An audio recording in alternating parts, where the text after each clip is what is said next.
Right, it is that time again, people. Bonjour, bonjour, bonjour, good morning.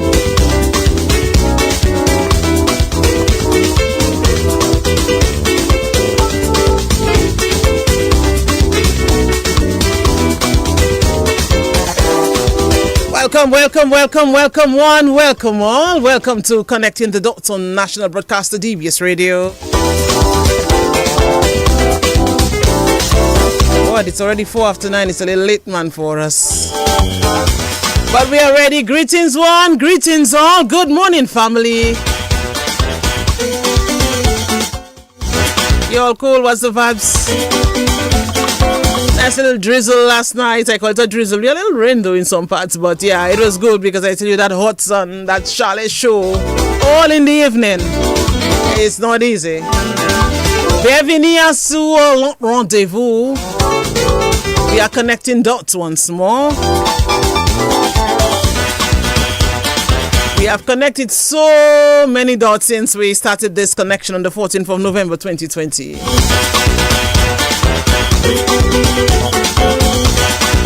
I am sitting in the Ted Daily studio. My guest is in the Felix Jenson studio.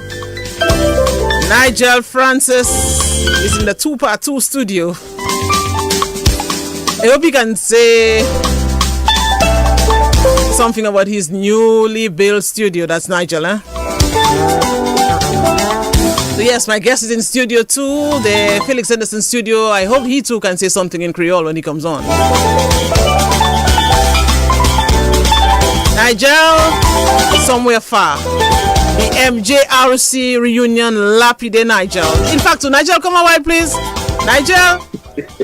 No boy, Nigel. Hey, morning. Morning to you, Nigel. I'm fine. You're fine. Yes. I'm Let's say fine. very Lapide, but boy, it's been. What is Lapide? What is Lapide, Nigel?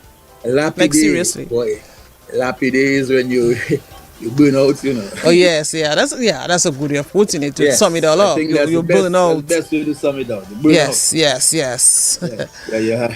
You lapide, you had too much, you did too much. You had too much. Yes. Too much. Do you think software developers can lapide as well? Do you? Yeah, we'll find out. Yes. We'll find out in the future. Because that's sort of brain work, as well, and sitting and coming up with ideas and trying things, and ensuring that it works well. That's working and then create a new logic for this. Yes, that is it. So we'll find out. Yeah, we'll find out. We'll bring him on in a short while. I told him we like to talk, so you and I normally have a little exchange, and then we bring on a guest. Yes, we do that. So, Nigel, I saw you dancing in slow motion and in quick time. What is the name of that machine again? I have gone on it already. What is the name of the machine, Nigel? You know what I'm talking about? A 360 thing they have. Yes. What is the name of, like a slow dance wonder machine? I'm not sure if that's the name. Yes. But something like this. 360 or whatever. Okay. Yes. No idea.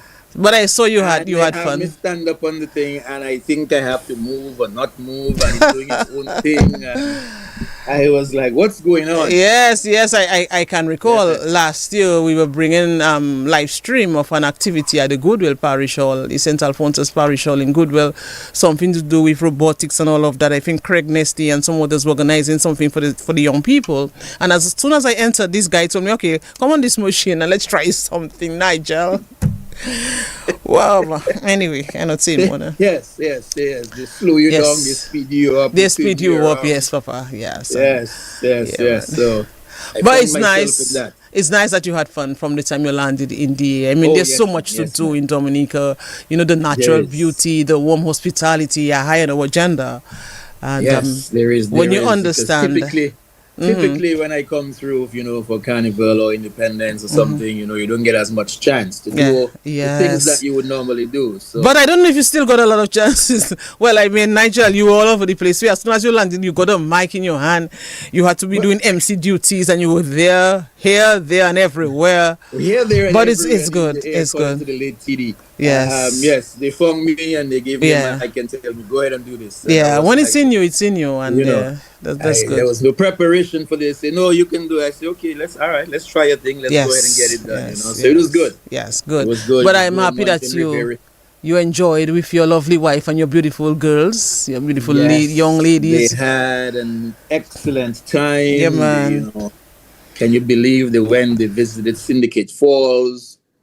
Took a little dip up there, cold water, nice mountains, the Indian River tour, and a couple of the things that normally they would not get to do. Wow.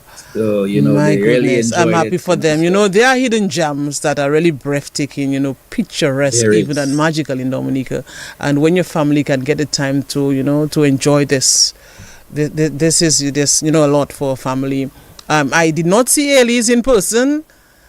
Which I don't understand. I did not see it. I can understand that. I mean, we had to have a meeting. I mean, she's a co-producer. I did not see her. I can't understand that.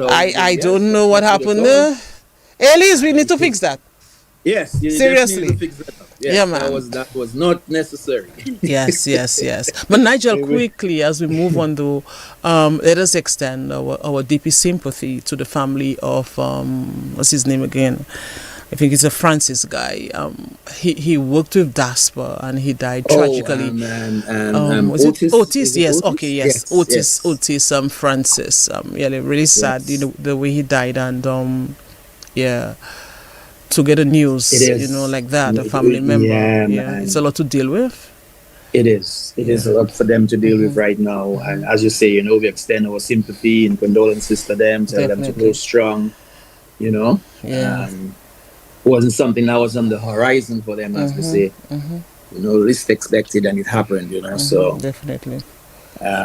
One of those things. Yeah, that is it. Oh, and Nigel as well. Sir Garfield Sobers also died. He died yesterday. A cricketer who was widely regarded as one of the greatest all-rounders in cricket history. Oh yes. I think he died. Sobers, man. Yeah, he died at the age of. Is it 89? Like 89 just about 2 weeks like short of his 89. Birthday, something like that. Yeah. Yes, he would have celebrated his 90th, and then he would have been, 19 or out. Yes, 19 or out. That is it. Yes. But yes, he was born on 89. So condolences to the family and to all the cricketing fans around the world and the West Indies especially. As we continue to try to build West Indies cricket the best way that we can. Definitely. Yes, Nigel. But Nigel, quickly as we move on, before we move on to happy belated birthday again. Do you know who celebrated? To somebody who celebrated their birthday. So happy belated birthday to me, man, Nigel. Yes. Oh yes, it was on Thursday. Yes, it was. Your birthday was on Thursday. Nigel, imagine, and I had to do the morning shift on Thursday. So I did the morning shift on Thursday and Friday, so I have to get up early enough to get to work on time for 5. Yes, so which means I don't sleep. I don't sleep. You didn't get a chance to celebrate the birthday you wanted to in the night. Well, I got a chance to sleep a lot on that day after I finished work at 10 o'clock. I ran home. So I slept a lot. I needed it. I mean, my body needed this. I told myself that I'm going to give myself a gift. And that gift is to sleep throughout the day.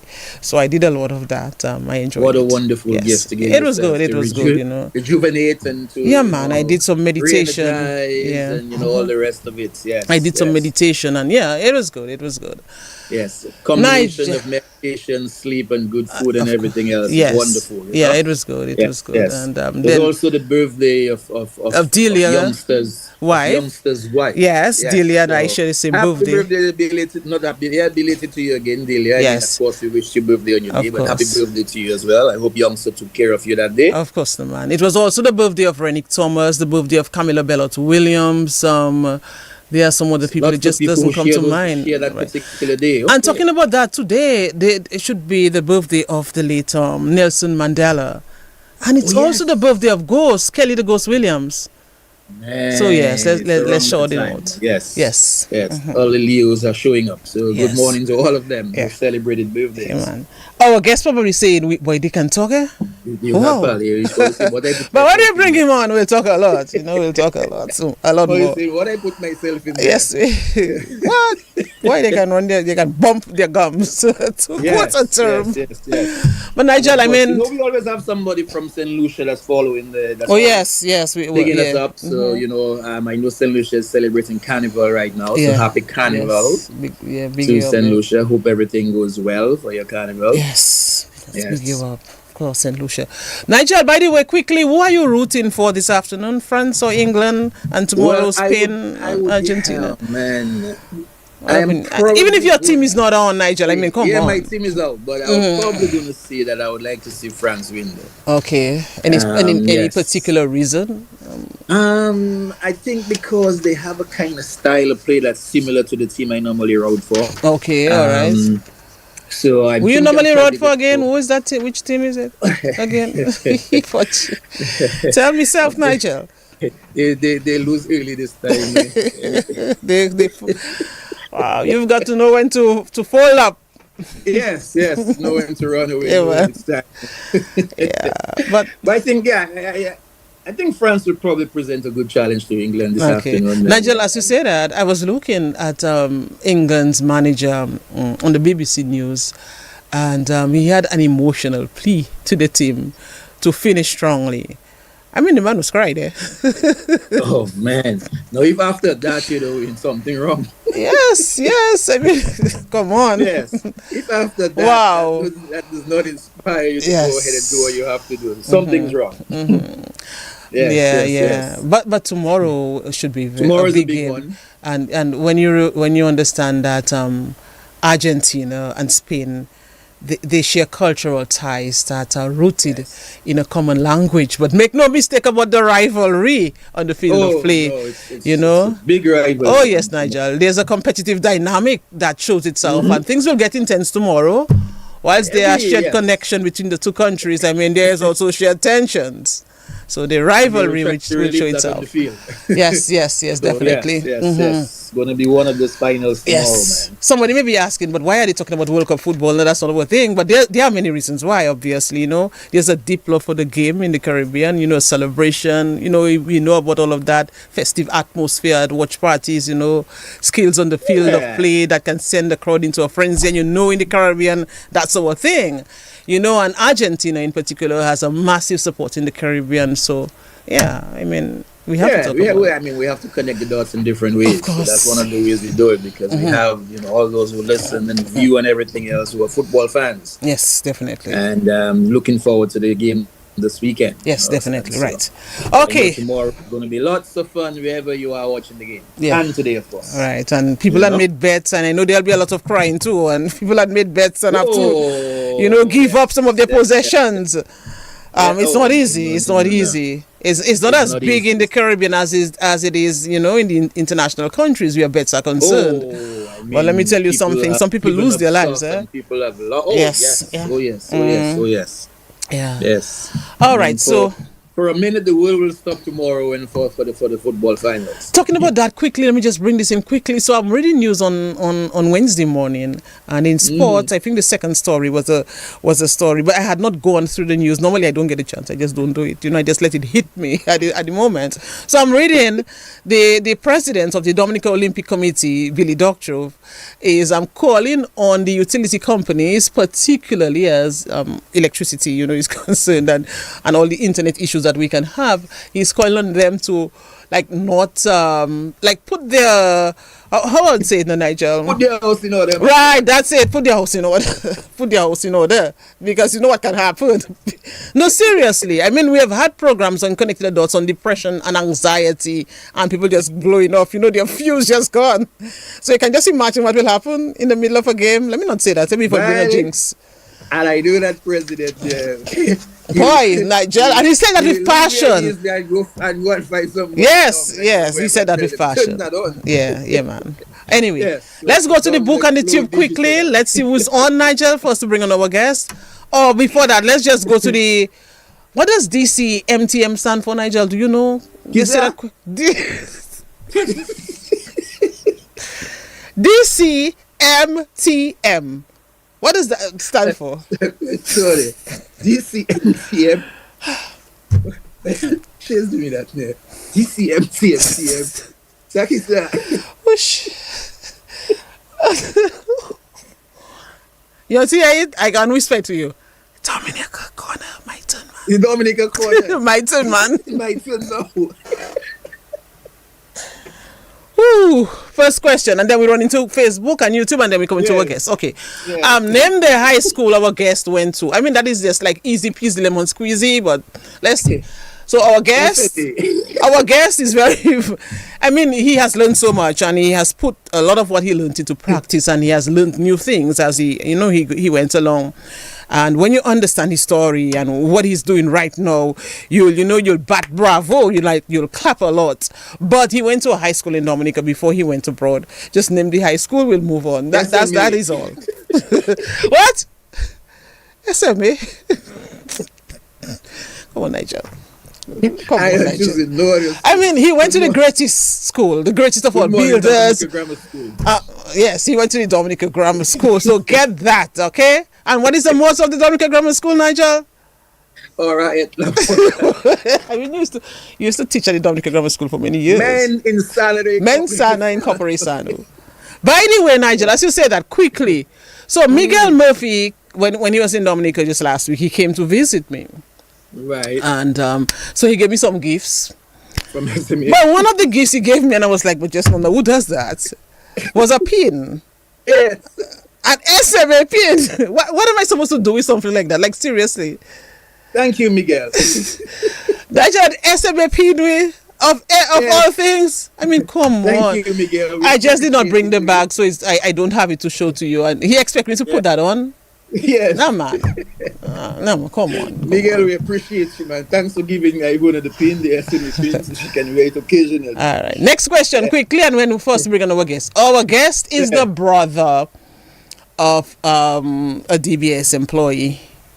Tell us who. He's the brother of a DBS employee, but he's also the nephew of one of our original starters of the program. So I'm not going to tell you, but he will tell you. Yes. Also the nephew of one of our... Mr. Emil Pab and Sarah, good morning to you. Oh, yeah? Okay, I didn't know. That. Yes. Let me tell you something. I sat down with that. Go ahead. He's the brother of one of the... Oh, yes, you have to answer. I can't even forget to. Can he pass? He's the brother of one of GBS. That one gets me.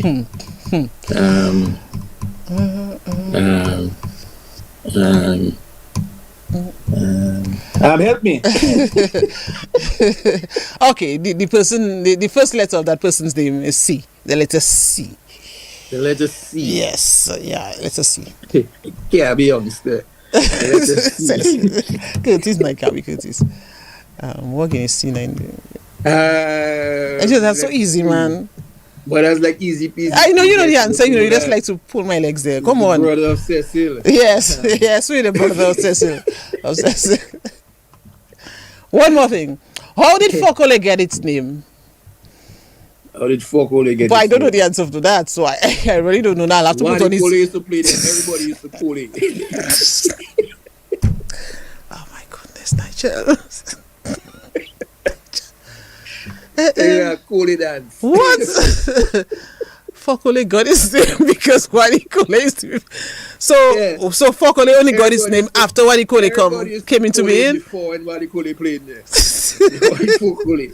No, but I mean, it was Fokole even before Wadikole came on board. So when it was a 4.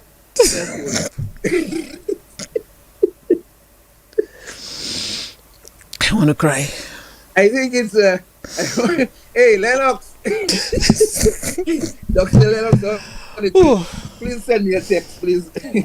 Okay. Nigel, let's go to our guest. Oh, let's see who's on the book. Just say hi to everybody in the book and let's go to our guest. Yes, Alvin Thomas was late. Good morning to you, Alvin Thomas. Yes, we appreciate it. He tell you, make sure you wear the pin, okay? Make sure what? Make sure you wear the pin that Miguel brought you. Good morning to you. Yes, we know DGS is the greatest, so you understand that. Fran Morton, good morning to you. Good morning. Stay watching from Florida. Have a blessed day. Cecilia Dorset, good morning to you. Louisa Japi is always early. Of course, she's all the way in Bradford, London, UK. Good morning to you.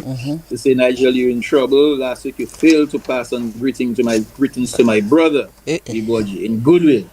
He's waiting patiently today. Good morning to the brother of Louisa Jean-Pierre in Goodwill. Okay.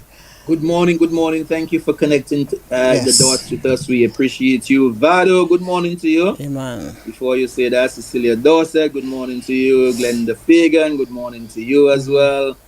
Ivan in London, good morning. Good morning, Maria Robinson. I said that already, yes. She says, blessed day to Ivones and Nigel, and congrats. I'm happy, blessed birthday to you as well. Yeah. Let's see. Glenda Shillingford Peters, good morning to you. Josephine John Lewis, always on, good morning to you. And we appreciate you. And let's see. Josephine John Lewis says, blessed birthday greetings to you, Ivona. She say you look very lovely. Miguel Murphy, Grand Rising, good morning to you. And Ambrose Thomas, good morning to you. Neil Coffey, thank you. He says, thank you very much, Nigel, for being part of helping Monjon Riviere Reunion Committee family. Thanks a lot. Yes, Monjon Riviere. Yes, I know he wants another one right now. Okay. Sandra Norris, good morning to you. Appreciate you as well. Those on YouTube, Elizabeth Thomas and everybody else. Thank you for connecting. I hope I didn't miss anybody yet. But all those who are connecting, as always, nice to have you. Yeah, all right. Okay, Nigel. So it's time to bring on the guest, right? Yes. Okay. He probably saying, what did I put myself in? Yes. But it's time to bring to Zeze on the program. Yes. Anyway. So yes, Nigel, so I sat down with Jenson and his family this week with his brother Cecil as well, Cecil Joseph. And Nigel, I was really and truly impressed with the knowledge, as with his knowledge as a software engineer, software developer. It's his story to tell, Nigel, but what really moved me and stayed with me was what he said that a teacher had told him back in high school. So he just stuck there. But he was not daunted by what was negative comments from a teacher. In fact, he proved the teacher wrong. So he used this as a springboard, to go forward, to propel himself, and of course we'll get the story. And, there's a particular stigma as well that attached to certain communities, but he never allowed this to prevent him from persevering. And that's a wonderful story when you hear his story, because we will go from the very genesis, we'll go from his younger days. So yes, Jenson is here. It's his story to tell, His story is deeply rooted in respect. It's deeply rooted in discipline and the determination to succeed. You'll also understand, Nigel, and listeners and viewers, why he was fascinated by certain gadgets back in the day. So I really look forward to the discussion. There are times we'll laugh a lot, trust me. So I look forward to the discussion. Bring him on, Nigel. You have did you do anything to bring him on, like any gadget maybe you championed? I don't know. Well, anything how do you bring on a software developer, a person who is so much involved in these things? Is there something special that you can do? You want to beat the drum or something, Nigel? A blow. I think the best thing we can do is just connect him to the Connecting the Dots app. Okay, all right, okay. Well, yeah. And that's it. That's it. Hey, good morning to you, Jeff. Hi. Nice to have you let me on put the him on program here. Nice to connect with us. Look forward to a nice discussion and connection and sharing your journey and your story and everything else. Yeah. We appreciate you, man. Hi. So it's nice to have you here. Yeah, but he's a cool guy, Nigel. He's cool. Yeah, man. I can see my picture now. Yeah, you're there. Yes, hey, Jenson. Finally see you. Yeah, man. What's up? How are we doing? I'm doing good. Doing great. Yeah, thanks for having me. Nice to have you here. And of course, we'll talk a lot more and, share your story, share your journey. And I'm sure it's going to inspire a few others out there. Yeah. Hopefully. Yes, I'm pretty sure it will, So welcome. I know you had some good discussions with Ivona, so now it's our turn to have good discussions with the rest of the world. Definitely. Yeah, man. And Dominica, So we always like to start off, Jenson, and by letting us know. And we probably got a general idea already when I was asked, how did Fokolo get its name. But it's always nice to find out, what part of Dominica you're from. We like to take it from there, and then we continue the journey, Yeah. So tell us. So I'm from Fokole. Like up on what we call all up on the hill, not really in the middle. So we have to like take a little trek to go up there. Glasgow Road. So just before you hit Glasgow. It was an interesting place to grow up. I will say. All in all, Fokole have nice people, but yeah, apparently a reputation. But it was a nice place. Yes. Hopefully in that area there. No better view of Roseau than Fokole. Do you remember sometimes you would just stand on the hill there and look over Roseau and see that? Yeah, man. At our house we have a little view. Okay, so there's an elevation even. Okay. Yeah, we have a view of the port and everything. Really, really beautiful. So. All right. So you were born there in that area. Of course, you were born at the hospital, I would assume, right. But then you were raised there. Since you left the hospital, you went to Fokole. Yeah. Okay. I was raised there. Nice. Yes. Yeah, What are some of your fondest memories, man? What are some of the things you remember, like little boy running around or doing? So, what are some of the things you remember growing up in Fokole? In Fokole, I don't know. Like it always involved like family coming over and playing with my family and thing like. Them kind of a thing. Always have like some parties at home. My father was a little party animal, but that's really my fondest memories is like time with family. Time with the family. So were you one of those who would be like running around and then they have to come look for you or make sure you home by a certain time? Well, definitely not that. My dad was like super strict. We couldn't leave the garage without some kind of reason. If you're not going in the shop or whatever, is you inside. So I wasn't really running around Fokole doing kawat, as they say. But yeah, I was inside. You were more inside. Yeah. Wow.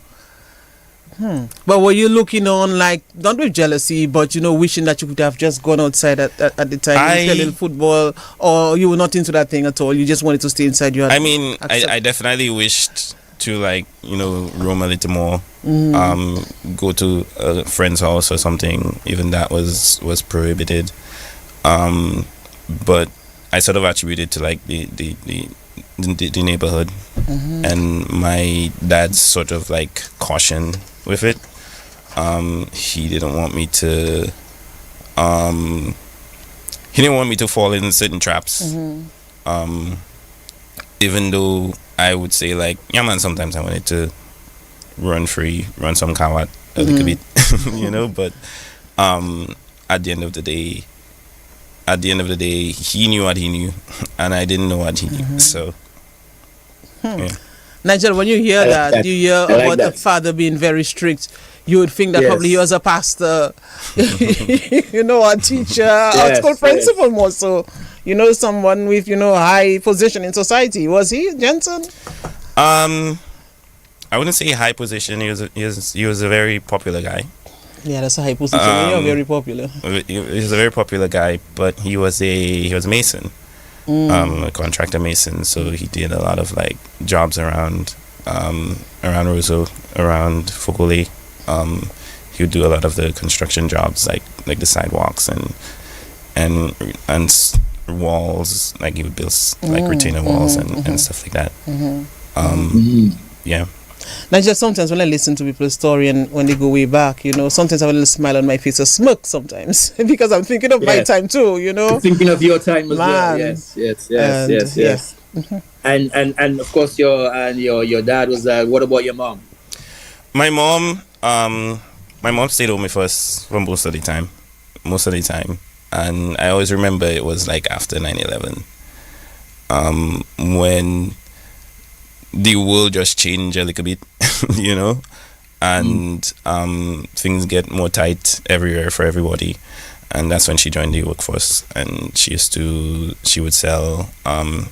bread at the Suki Bakery, Yeah, so she joined the workforce to sort of help the family out. Nice. Do you know a gentleman by the name of Emil Paben Sarah? Emil Paben rings a bell. Rings a bell. Rings a bell. Yeah, that's my uncle. I didn't know did he start this program? Yes. Emil Paben Sarah and Alex Bruno. Yes. It wasn't connecting the dots. It was Diaspora Link. It was called Diaspora Link. Much less time than we have now.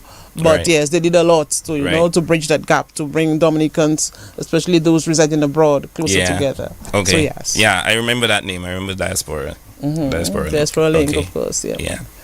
Yes. Okay. So Uncle Emil Palm and Sarah, good morning to you. Yeah. So do you remember some of your childhood friends, like those guys in Fokole? Are you still in contact with any of them? You remember them running around with you and stuff? I'm not in contact with any of them, but I remember them. I remember names. I remember names. I remember me and this guy Chad used to hang out a lot. I'm not sure where he's at. Chad, Wendell. I remember faces. I remember names. I don't know where they are right now. Yeah. But you went to what primary school? Goodwill Primary. Goodwill Primary. Okay. Yeah. What was school life like though at that tender age? At the Goodwill school? I like Goodwill Primary. Goodwill Primary was nice. It was easygoing. Teachers were good.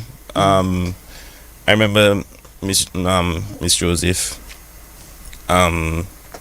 She was like, she looked at me. I was in class and she looked at me and she was like, "Tell your mother come and see me." And we said, "Tell my mother what?" So I go home. I told my mother, "Hey, mommy, it's just say come and see her." And my mom was like, she wondering what happening. What did you do? I was like, I don't do nothing. I behave in myself. What? I don't do nothing. You check. So my mother still, she don't trust it. You check. So she go and have a meeting with her and sit down.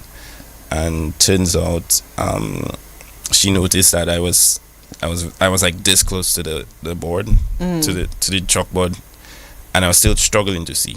Okay. You check. So she said, "The boy probably need glasses. Take him and check his eyes." You check. So that's when I first started wearing glasses. Was my primary school teacher that noticed I struggling to see up front. That's a good story, because sometimes young people will tell you that even when they relive their stories, they will tell you that they were struggling because they were put at the back and they could not see, and they would talk to their teacher, and then the teacher would still leave them at the back. But the fact that a teacher recognized, and you were at the front, right? I was really at the front. I was right up front. That's a powerful story. I love this. I really like it. It is. Because I'm thinking it was something bad. When she told you to tell your mother she wanted to see you, I thought it was something bad. So I'm thinking that it's a good thing it's your mother. She told her that she asked for, and not your father, because of course your father was a disciplinarian. Yeah. So wow, that's interesting, Nigel. It is, and it shows how important it is for teachers to observe things and to be part of the whole process. In sharing. Yes. Vado wants to know your story. Vado wants to know if Hayden Joseph is your father. Hayden Joseph, yes. Oh. Yes, Hayden Joseph. So Vado, you get very popular man. Yes. So So that was his dad, Vado. And who else wants to know something? This person says, "Jenson, the genius. I'm so very proud of you. I'm listening from London." Wow. And that's Annette. Annette. Oh. Annette, yes. Oh, says Annette. She's so proud listening from London. Green. I think that. Annette Green. Yes. All right. And Catherine John is listening. Good morning to you. Catherine John, of course, is all the way in Sacramento, California. So good morning to you. We appreciate you connecting as well. That's my neighbor. That's okay. That's your neighbor. If she's in California, it's my neighbor. Your neighbor. Yes. By the way, is this guy your brother as well? This tall guy. I think he went to the Dominica Grammar School as well. Yes, he went to the Dominica Grammar School. Is it Glenn? That's his name. Glenn Joseph. Glenn. Is he a pastor? Yes. Yep. Oh, that's your brother? Okay. All right. Yeah. See how we connect in the family this morning. Yes.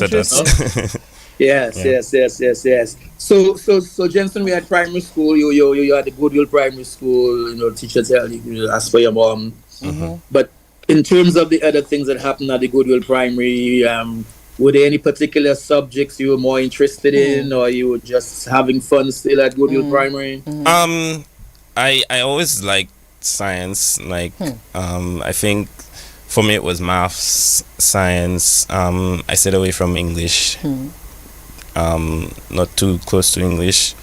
But I still did good in it. But it was usually just the maths and the science. I have this particular memory of this teacher because I saw her a few years back, but I don't think she remembers this.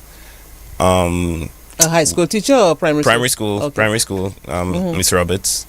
She we were doing our questions and she do an experiment. The famous experiment, you put a candle with water and you put the lid on top of it, and as it burns it will suck the water inside of the glass, and to us kids it looked like magic, but in science we're not doing magic. So she asked the whole class to try and explain what just happened, how the water can just get sucked in like that, So everybody talking and she saying no, it's not that. So I stand up and say, like the oxygen burn and it pull the water in to replace it.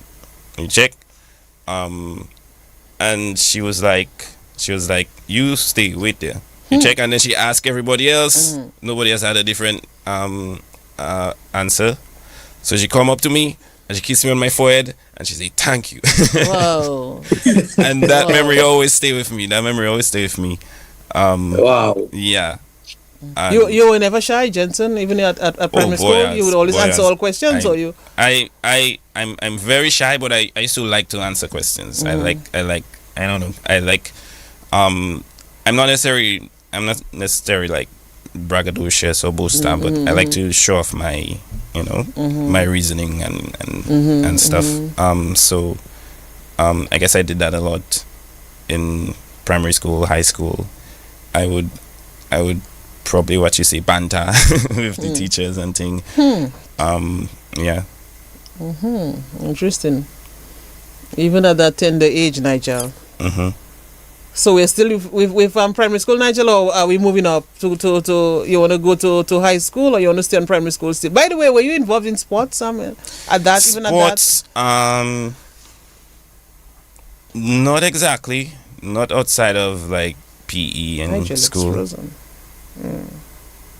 Nigel, just hold. Nigel looks frozen for some reason. I don't know why. We might have lost Nigel. So yes, but go ahead. Let me see if I can link up with Nigel another way. Yeah, I'm not necessarily a sports head. Song, like grammar school motto is song mind, but song mind in a song body. But I guess I probably focus on the mind a lot more. So. All right, that's interesting. In terms of school, let's just stay there with the Goodwill Primary School. Still, of course, a co-ed institution. Anything that comes to mind really that you can remember? Maybe not in a classroom setting, but generally, that occurred at the school that still stays on your mind. Yeah, I think I have a lot of like anchored memories from there. In the spirit of banter, and I remember there was a math class, a math teacher, when we were learning fractions, not fractions, but decimals. We were learning decimals, and there's a certain way you're supposed to say a decimal. You'd say 0.500, but for me, I wanted to say 0.50.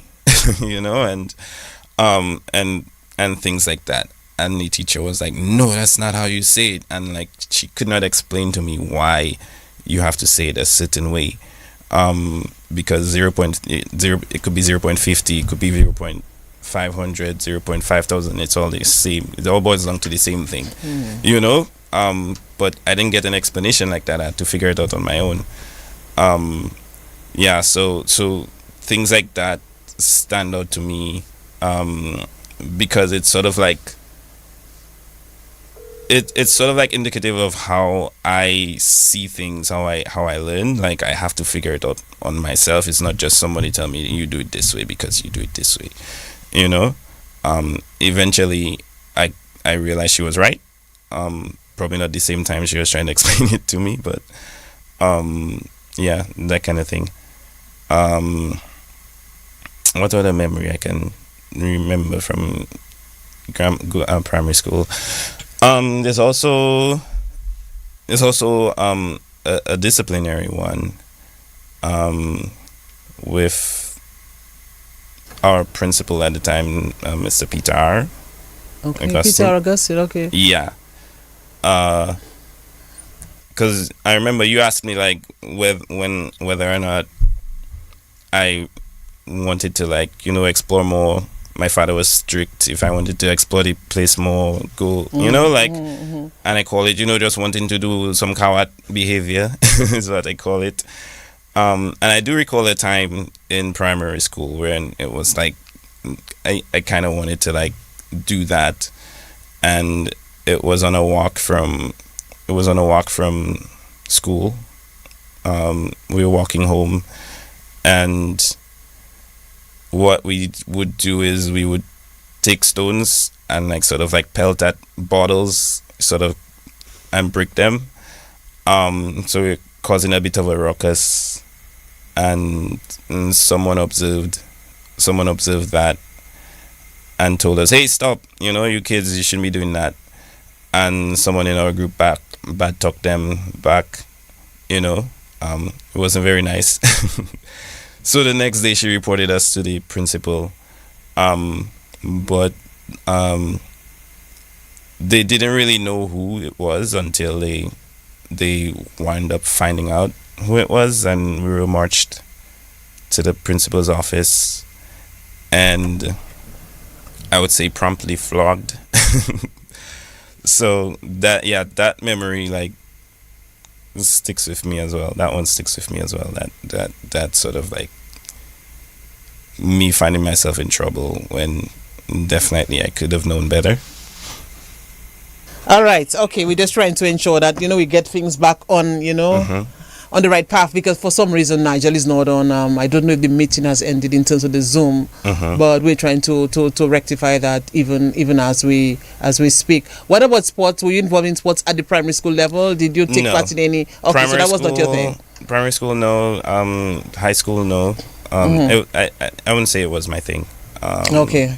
I like playing sports at PE. That's pretty much it. Okay. Pretty much it. I didn't like participate in any teams or stuff. So we're trying to get a sense of what you did as a young boy, because we want to spend some time, at least an hour, on what you're doing now. We want you to give us some clues, some advice in this whole, you know, software development and what is happening now. Right. Maybe we'll talk a little about AI and cryptocurrency and all of that. But let's move on now to high school. So you sat there at the time. It was common entrance or grade 6 national assessment already? Because it was common entrance. It was common entrance. Okay. So you sat the common entrance examinations, and you succeeded, and you went on to the Dominica Grammar School. Right. Like that. That's how it happened. Yeah. Okay. Yeah. I think it was. I remember like the results coming out from common entrance. I wasn't super high, but I came out 51, and there were 50 you people. came out 51 overall? Overall. There were 50 people there were 50 people to a page. My name was the first name on the second page. And that is what my father remember. Trust That is what my father remember. I topped the second page. So he came home and he was all smiles and stuff. And I wanted to go grammar school. My godfather wanted me to go to his alma mater, SMA. And I was like, I wanted to go somewhere co-ed. I didn't want to go, you know, it seemed too like strict institution. It could be because you came from the Goodwill Primary School, You just wanted to continue in that vein, or? I mean, some of my friends from Goodwill Primary went to SMA, but yeah, I wanted to go co-ed. I didn't want to. I didn't want to like. And it did sound a little bit strict. It sounded like it was run by the Catholic, like the church.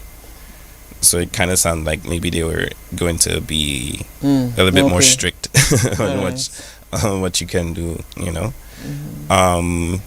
like more disciplinary. And yeah, I'm really glad I went to grammar how school. was it though at the Dominica Grammar School? You would have spent 5 years there. I mean, just give us an idea. Grammar school was an interesting what place. high school was like. It was an interesting place. I think there was a lot of great memories there. A lot of great memories, a lot of great friendships. The teachers were. It was a mixed bag. There's some really good teachers. Yeah, it was good. It was good. I really like I like the choice that I went to grammar school. And then, of course, even at that time, sports was not on your agenda, really. Sports were not on my agenda. Like I said, I play sports during PE, but that's yeah. Because you had to. Yeah, I mean, when I played it, I enjoyed it, but that's the extent of it. Yeah. Any memory that stays on your mind from your high school days? High school, I have a lot of them. I got a lot of memories from. If you were to name the top 2 or 3, what would it be? Well, one I would say, I would say how I got one of my nicknames. Like in first form, when I came to school, like I can't remember, one of my family members came and they brought down shoes for me, and they brought these huge boots on my feet, and one of our teachers, she called on me to read up front. Miss Fountain, she called on me to read up front, and I had to walk up front with these big boots on, dragging, you know, and I have a lot of nervous energy, so while I was reading, stand up reading, I fidgeting, I'm moving around, you check. So she said, cowboy, stay one place, stay one place, stop moving and read, you know. So the whole class started laughing, and that became my nickname from then on. Cowboy, yeah. And yeah, if you notice my email, that's my email. Yeah, there's that. There's positive memories. There's sort of slightly negative memories too. Like I can think of when I really wanted to, when I really knew what I wanted to do and I wanted to pursue it. It was programming, and I wanted to see if I could do it in high school. I wanted to. So even before high school, you had that on your mind, or when you reached high school, you felt that is what you wanted to do? I think I discovered it in high school. Okay. Like I didn't know this thing existed until high school. Okay. And then I figured out that's what I wanted to do. That's probably what I wanted to do. I think I always wanted to work with computers. I remember from the very first time I saw the movie Toy Story. It was one of the first movies that was created entirely in a computer, you know. So I told my dad, that's what I want to do. I want to make these things. But I never really got to do that, you know, because I don't think I'm that good of an artist. So yeah, when in high school, I really wanted to pursue computers. There were computer programs that you would do, so you could go do them in CXC. And there were limited resources. There were like 20 computers on scene, but someone would show you the ropes, show you how to do this thing, show you how to program. At the end of the 2 years, you'd have this big project you would do. So I wanted to do that, and part of doing that, you needed to go enroll in a summer course, and during that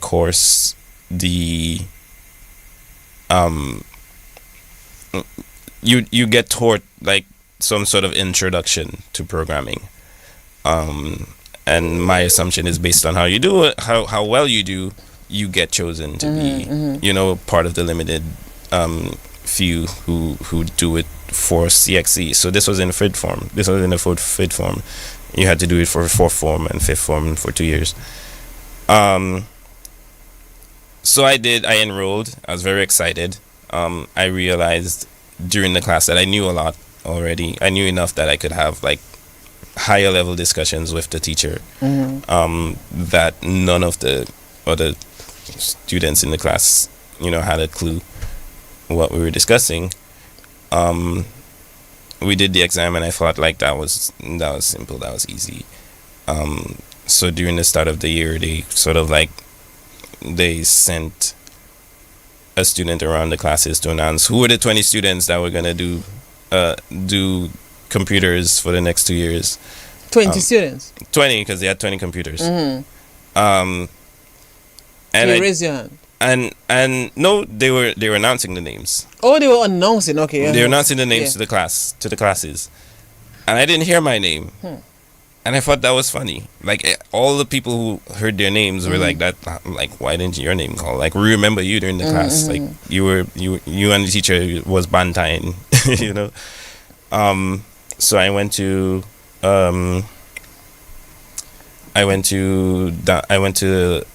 sort of clarify.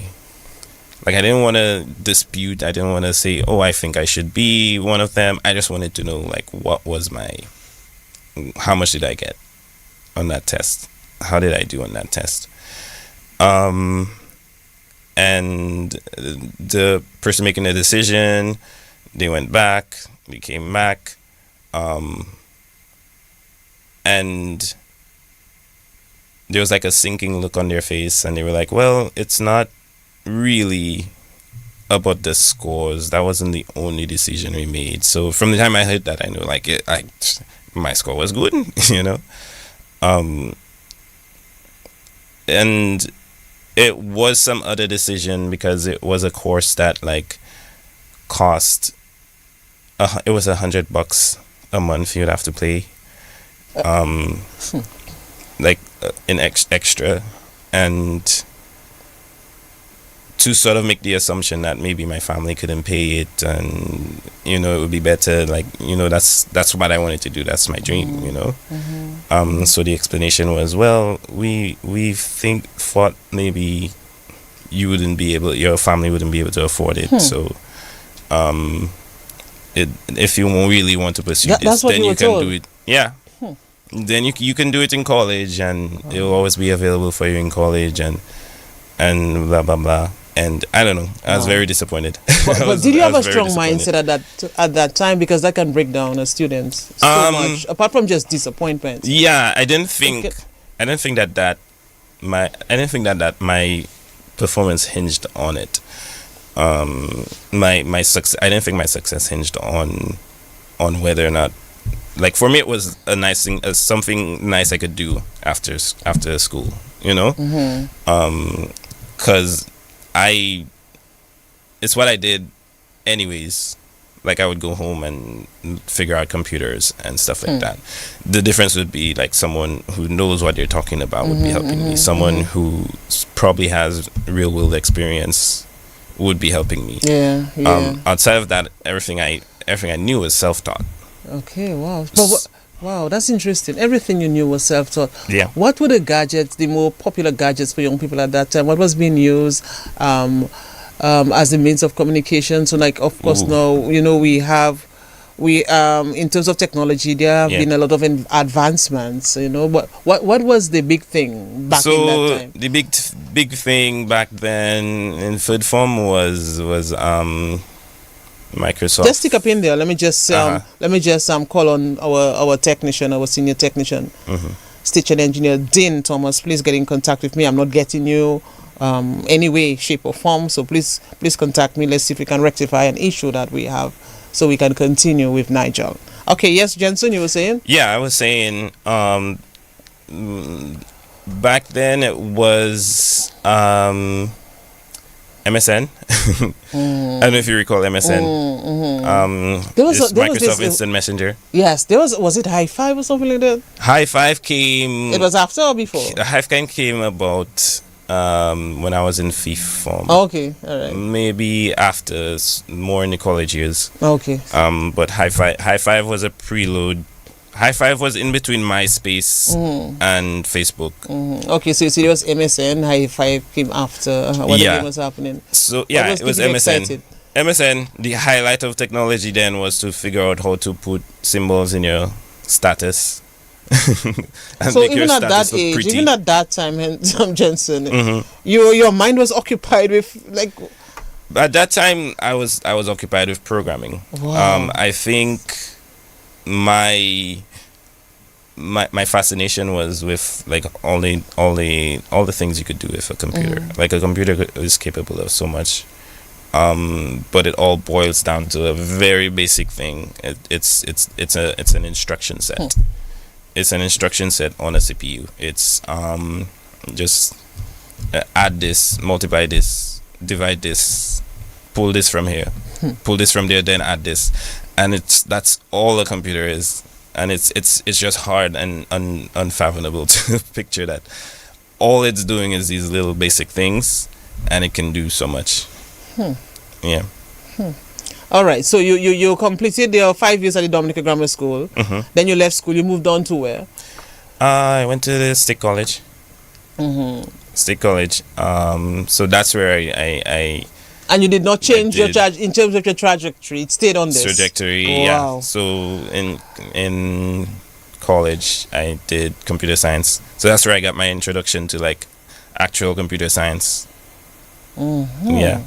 Yeah. I did it for 2 years, and I don't think I finished. I did not get my associate's degree. Yeah, I think I stopped early. You stopped early? Yeah. I wouldn't say stopped early. I did 2 years. I think I needed a few more credits. But I just went to work instead. Okay. Yeah. Interesting. But you continued with this passion that you had developed from a very young age. Yeah. Let me ask you though, Jenson, is there because we were talking about MSN and we spoke about High Five as well. Is there a sort of hyped up technology or trend in the industry that you think is probably completely overrated? And what is something actually worth paying attention to that many people don't really see as a big deal? I'm not sure if you get my drift. I'm very opinionated on these matters. Like crypto technology is very hyped and overrated. Not saying it's not useful. It's very useful. It can be very useful, but not for like everyone's concern. Not for everyone to concern themselves about it. I think the field of AI might be drifting in the direction of being overhyped. Overhyped, but still very useful. A lot more useful than crypto technology is, but still a little bit overhyped. And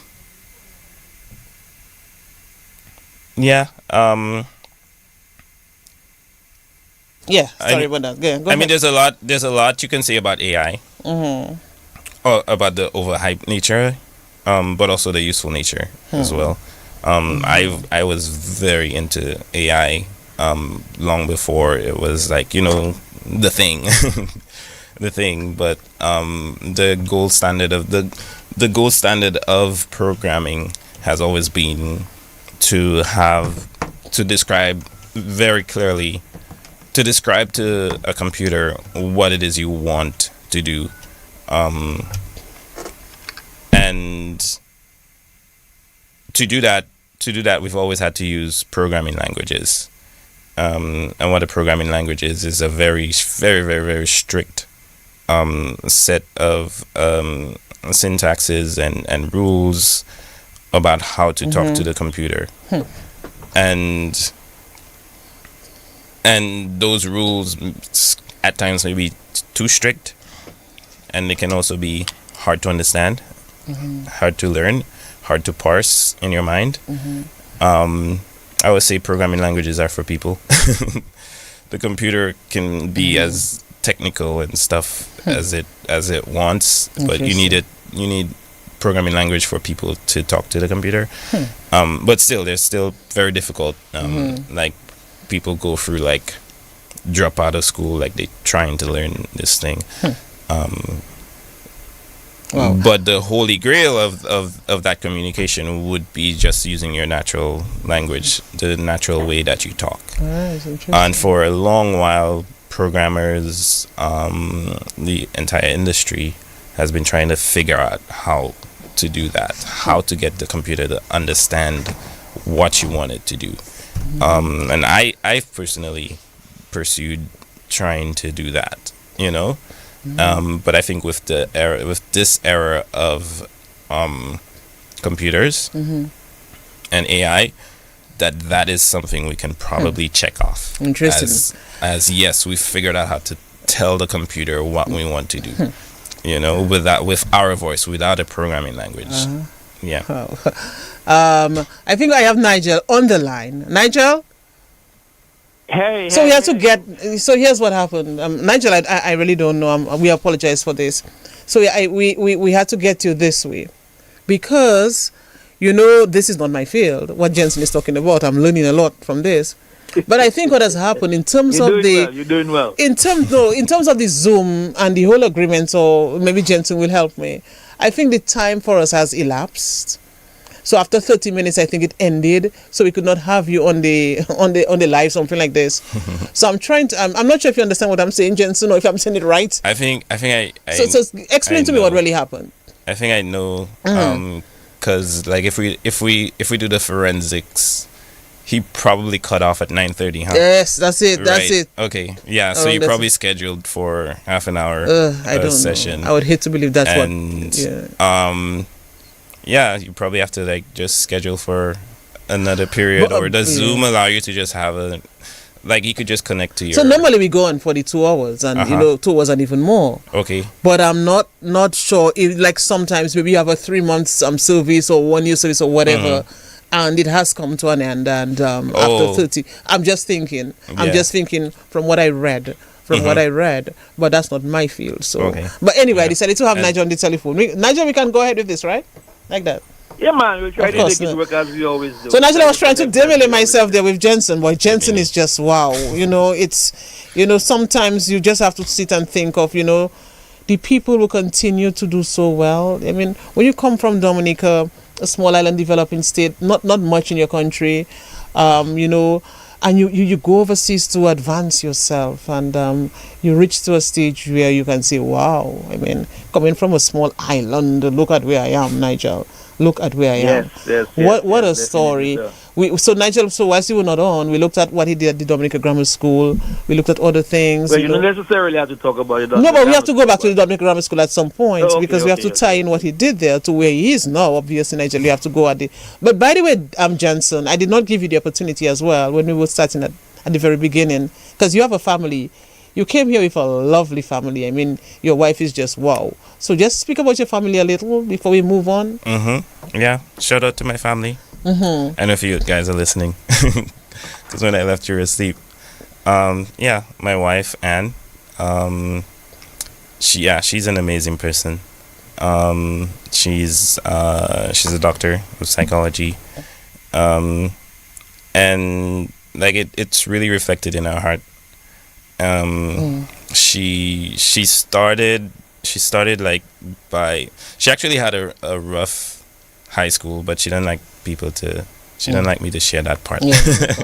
But she had to, like, you know, get straightened. And it's very interesting, because one of the people who helped her was this woman.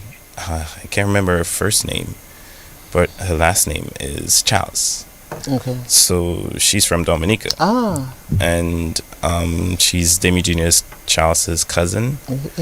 And she started this program that my wife took part in. And it took us a while to connect the dots that this person was from my country. Wow. So we met up with her. We had lunch with her and her husband. Her husband was I can't remember his name either, but I think he recently passed away. Okay. But he was a cricket announcer. So he announced at cricket games. Yeah, that's actually Jeff. Oh, Jeff Charles, a former manager of DBS Radio. Oh, he was. Yes, he was a manager. Yes, Oh, yes, Jeff Charles. Yes. He was buried just about like 3 Saturdays ago, thereabout. Yeah. Oh, yeah? Really? That recently? Yeah, 2 or 3. Yeah, just recently. I mean, he died before, but in terms of his the funeral was just about 2 or 3 Saturdays ago. Yeah. So they live in Palo Alto, near where we live. So we met with them, had brunch and stuff. But it was so interesting, like, to see that connection. Wow, I like this. Yeah. So so my wife came through her studying via anthropology, which is like just the study of people and cultures and stuff like that. And she's fascinated by that. But she's a like a therapist now. Okay. So shout out, wife, if you're listening. Yeah, and you have 2 lovely children. And as well. my 2 kiddos, Austin, Juliet. Amazing kids. Yeah, definitely. Austin is he is like me. I was just about to he ask. Self-motivates like I've never seen before. He did a talent show this year, I believe they had a talent show where he whistled to that Happy song by, he whistled. Yeah, and the whole thing about his whistling is he just taught himself. He can hold his breath, because when you whistle for yes, like he just taught himself to whistle. He just like one day just started. I wish he was here, because I put some chairs at the back so they could sit, you know, and at the front of you there, and they could sit, and he's not there, but if he can whistle, that's Nigel. You in this? I mean, he should. Nigel, for the life of me, I still can't whistle. I whistle inside as opposed to, so I bring it in as opposed to bring it out. And I think I'm doing a pretty good job at it. Yes, we'll have to get it. We'll have to get him to do triple K. He'll have to get him to do triple K. Yes, or something. Maybe. That's a talent. Work. He whistles well. Yeah, that's a talent, and that's something he just taught himself. I don't know where he got the interest. I don't know where he got the motivation, but he just self-motivated himself to do that, and he's like that. So. And you're encouraging him, right? I encourage him as much as possible. That's it. Yeah, I try to. I'm at this point in parenting where I'm trying to distinguish from how I was raised, but also see the parts where it's like, well, some of this probably worked because look at where I am. So trying to pick out which things that I'd want to like give that's my interesting kids. Yeah. Nigel, I know you missed a little, but just a short while ago before he got you, when I was asking him about like if there's a hype up, technology or trend in the industry that he thinks is completely overrated, and we were talking about high five. So you remember high five days, Nigel? He talked about MSN and all of that. Well, if someone was to ask me that question about my younger days, obviously, I could not answer that. I would not answer like that. Because what we had, back in our day, we had, like, you remember we used to have the matchbox, and you would put a long string on both ends of the parts where the matchbox, holds the matches. I'm not sure if you get my drift, Nigel. So we would make our own telephones.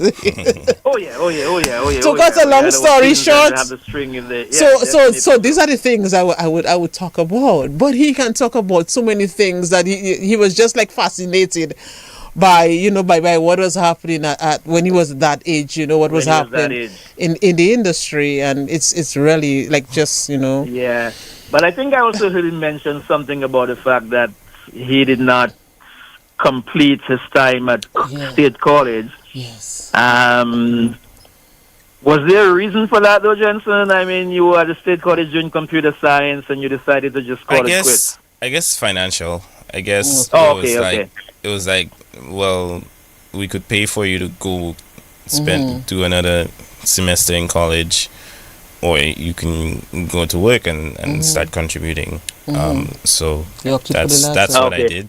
Okay. Yeah, that's what I I did. thought it was the direction that because you were, you had kind of bored of what was going on because you had already done so much and you knew so much about it, and you were just I knew kind so of much. repeating itself. I knew a lot. Maybe. I learned a lot there too, as well. And you were self-taught in many areas. You were self-taught. I was self-taught, and yes, part of the self-taught thing is you really learn more based on like when things go wrong. So you learn more. You explore a certain area and things go wrong, and you're like, okay, that way doesn't work and stuff like that. But when you do a course, when you do a survey, like an academic survey, you get introduced to different things that you would never have thought before, and that is like one of the most powerful things. Like a lot of people are like, you don't need college, you don't need, but I think like the fact that you get introduced to these things that you weren't seeking out, and depending on how you think about them, you can you can quote unquote connect the dots, you know, and that can like lead to more powerful things. Wow. So Nigel Jenson was like a MacGyver there, eh? Yes, from very early, you know. Very early. Nigel, what's happening on the book, by the way? And let me just let people know that you may not see Nigel moving. He's kind of remote. But that's because we have some issues, but we decided They have me just frozen. Yes, but it's okay. We decided to, try another way so we can continue this discussion. Yeah, man, Nigel. You have a good pose there, man. It's okay. It's all right. What is the book saying, though, Nigel? What is happening in the book and the tube? Well, I'm gonna try and see if I can do the book in between because of the fact. Oh yes, you're on the Okay, I understand. Yes, I understand. Yes, so I'll have to take up that role yes. there today. You'll have to take up that role. I'll take up that now. role today. Yes. Until I can have it sorted out, you know. But Jenson, in terms of somebody's on the line. You want us to just take that caller quickly, Nigel? Yeah, man, take the call. Let's take that call quick. What you're on the line to? How are you going to have that happening? How are you doing to that? What? Nigel, let me try something. It might just cut you off. But let's see. Okay, but the person stop. It's okay. Let's move on. Nigel, you were asking Jenson a question. No. In terms of, like the computer science and your passion and interest in it and everything else. You might have mentioned it, I might have missed it. So if I did, you can just move on. But was that something that, like, from high school, or was it college, or from very early, or? Yeah, that's an interesting question. When the actual computer sciencey part started, I feel like I sort of like discovered programming in third form. Third form? Yeah. So I sort of like stumbled into it. My dad bought me a computer. And that was like a love affair for you? Yeah, my dad bought me a computer, and I basically wanted to like play games on it. There was this one game I played that it was fun, but after a while it crashed, and I couldn't figure out how to make it work again. So I was just like searching throughout my computer, and then I stumbled on this program that when I ran it, I just saw all these words on the screen, and I didn't know what the words meant, but there was a button for run. So I hit the button, and then the screen went blank, and then all these colorful things showed up, and it was a game, And I was like, hold on. Do you mean all these words that were over there just turned into this game? Like, is that how they make games? And I just started digging into that. And when I say I'm self-taught, I looked through that thing and try to figure out how those words made that game. And try to make my own game, So basically, discovering that sort of sparked my interest in just building things on computers. And yeah, so basically that's my computer science genesis. No, Nigel, let's move on a little. I'm not sure if you want to stay on this. But what I did not ask him as yet, what I have not asked him as yet is, okay, so we understood that he did not, like completely 2 years at the college. He opted for employment, blah, blah, blah, okay? So then you left Dominica. How did that come up? Or, where were you working even before you left Dominica? Were you working in a field?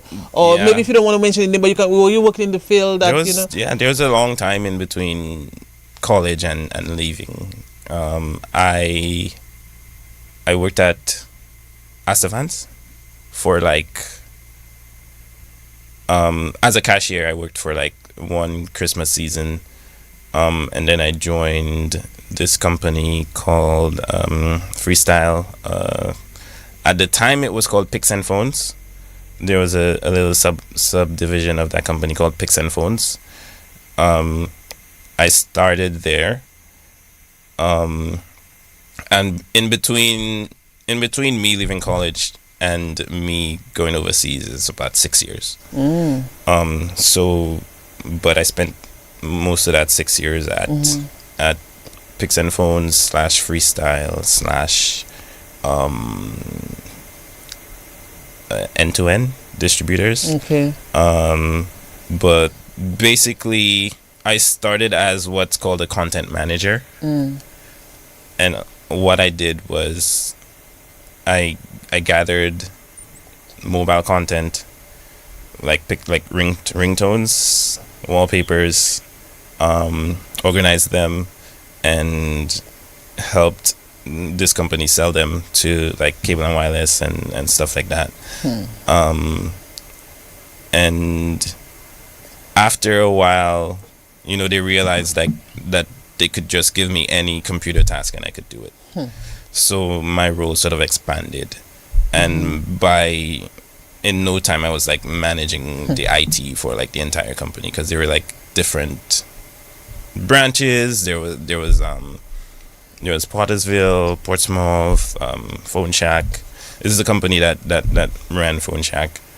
So I managed the IT for basically all those companies. And the big thing was when Digicel came to the former KFC building.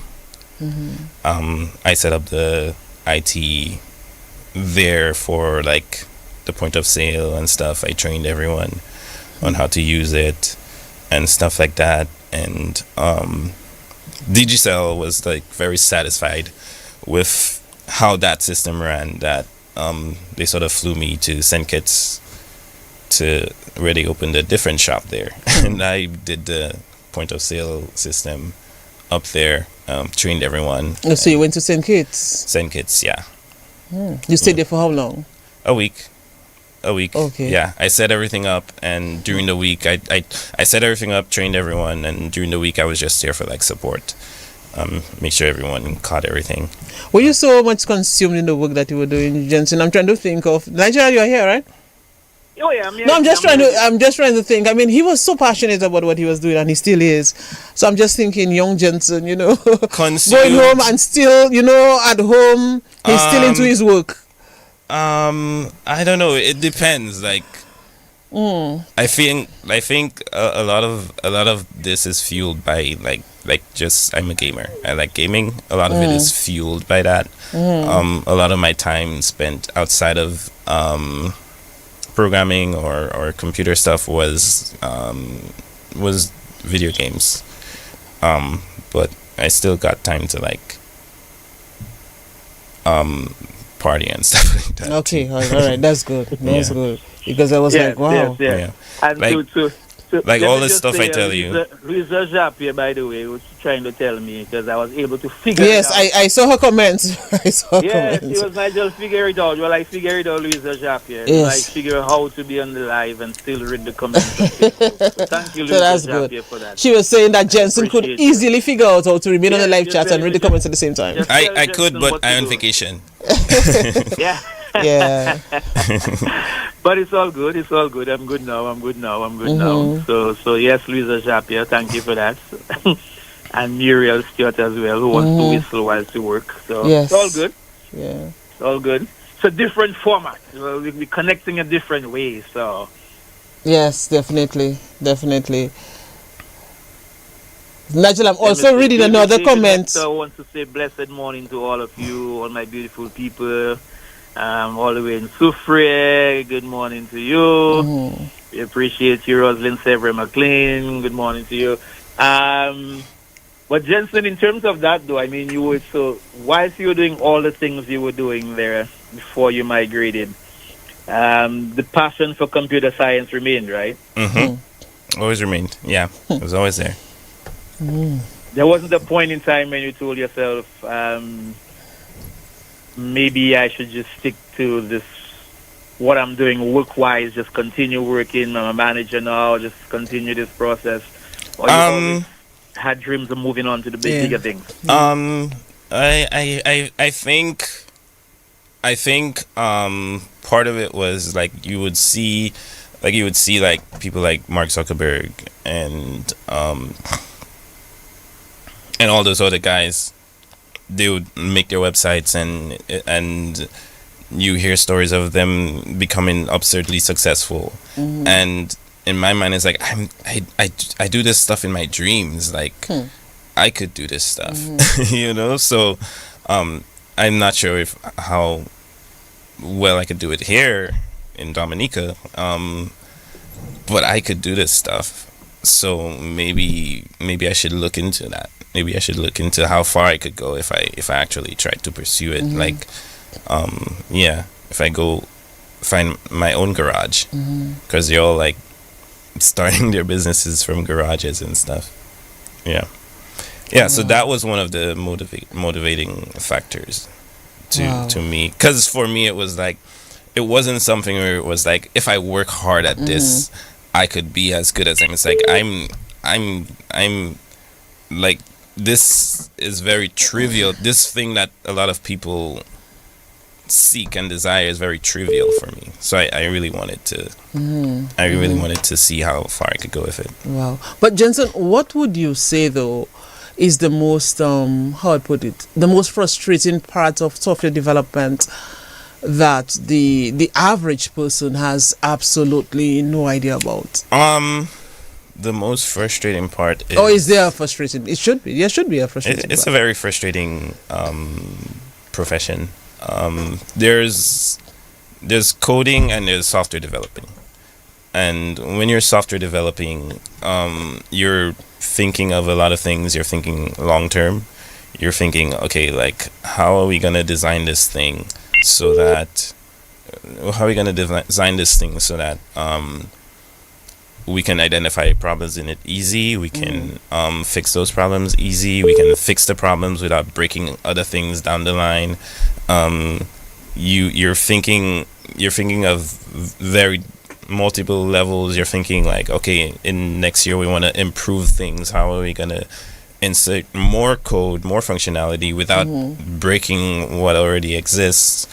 As opposed to just coding, where you're just writing things and it works and and you're done. So the most frustrating part of coding, of software developing, is that aspect that you have to write code that is quote unquote maintainable and expandable. And you think it's trivial and you just type something that works, but it'll come back to bite you in the long run. Yeah. Interesting. Yes, Nigel? Yeah, no. As he's mentioning that, I'm just thinking as well. For those who may not be like too familiar with the whole thing of software and software development and all the rest of it, Jenson, what's involved in developing a software? In developing software, that's multifaceted, because it depends on the software. Okay. We could be talking about apps, and I could make a game right now that doesn't use the internet. It doesn't use anything really. It's just like a tic-tac-toe, for example. And creating that would be very simple. You just write the software, write the user interface, how it looks on the screen, and interact with that. And sell it for $1 in the app store, and that's it. You know, but modern apps are a lot more complicated. Most apps use what's called a database. Database stores all the information about the app, if it's a store, if it's products, if it's, you know, there's a database that it connects to like get information. And to use the app, you have to create like a server that's waiting to talk to the app. The app has to know how to talk to the server. You have to design that talk that they do. Or you can design it, or you can pick up something off the shelf. Like software is sophisticated enough to where people do these things so much that they make what's called packages. So they package these things together, and you could just pull one from off the shelf. And so so that's another aspect of software development. There's also like if it's a website versus an app. If you design your software well enough, you can have a website and just have an app that's like uses the same services that your website uses. So in terms of like what's involved in writing software for this app, it's just like figuring out the actual places where the software, the code running will live. So it can live on a server. It can live on your on your device itself, and it can be a little abstract, as in like a database where you actually store your things. Wow. You also have to like decide on other services you may need to talk to. You may need to, like, for example, you may need Google Maps to serve you information, you know, that kind of thing. And via an API. So there's a lot involved in modern software creation. But to also closer answer your question, what's involved is writing code, writing instructions to the computer, and putting it in execution on various different parts of like either a server or a client. Let's see if we can take this call. Nigel, I hope it doesn't interrupt you. Okay, wow, that person just left. That person has been calling for a while. Okay, very interesting discussion, Nigel. I'm just trying to put. You know, you know what's also interesting, I'm not sure. Tell me. Sometimes we say it's like divine intervention. Sometimes it happens. But can you believe last week we had Dennis on the program, right? Yes, we had Dennis Augustine. And we have Jenson this week as almost like a follow-up. Yes. Not sure if he has met Dennis yet. Yeah, and that was not by design, you know, Nigel. That was not by design. We already had a guest. But then when Jenson came and I sat down and listened to Jenson's story, I said, but no, we have to bump off the guest and put this guy on. It would definitely be nice if he connected. Wow, Nigel, I mean, yeah. In terms of but I think they're on the same group chat or something like that, you know, right? Right, Jenson? I have not met him personally. In person, but you all, we're in the same, yeah. All right, interesting. Well, let's just bring on this person quickly. Let's see. I hope, Nigel, you're still on, right? Okay, hi. Good morning. Connect to the dots. Good morning, Ivan John Baptist. Hey, that voice sounds familiar. Let me just see if Nigel is still there. Nigel, you're here, right? I'm here. Okay, yes. So that sounds like PBS. You know, it's PBS. How you doing? Good morning, Ivan John Baptist. Good morning, Mr. Nigel Francis. Good morning to you. Good morning to you. And good morning, Mr.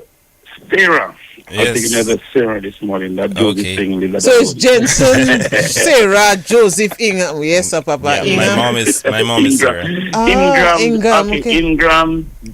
Sarah Joseph. How you pronounce it? Ingham. Ingham. Yes. It's like Birmingham because it's a city in England. Okay. Yeah. All right. But the family calls him Jenson. Okay. Yeah. So let's go with you.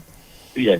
But Jenson, first of all, let me take this opportunity on the behalf of the Sarah family, your mother Clavia, and the rest of the family, your sister Janan, Roger, to to congratulate you on your achievement. That's an achievement too, because In Maho, where we raised our family, they will call us Alan British Nose Company because our nose seems to be flat. But this morning, he was putting your nose. Your strength, your length, no one knows. So we want to thank you for that. And we also want to encourage you to keep on going and doing whatever you're doing. To not just make the family proud, but also to build a successful life for yourself, you and your family, your immediate family. Yeah. Wow. But I need to ask you a question. Yeah, let's go quickly. Yeah, go ahead. Okay. Yeah, because I have 5 sons, and 3 of them they are in IT, just like you are. And the kind of amazing thing, I wonder you had Darius with you, so you know what I'm talking about. I had what? Say it again? Yes. You had Darius. Oh, yes. Of course. And that's his first cousin. So let's go. And I have 3 of them in IT, and I want to live in it right now. And the boy would take a remote control and just run his finger like it's just crazy, you know? Yes. So I would like to ask you, the interest in IT, do you think, besides the knowledge from the book, okay, do you think there's a combination of different things to make you be successful? Take, for example, the enthusiasm, the interest, and most of all, do you think that there's a special gift?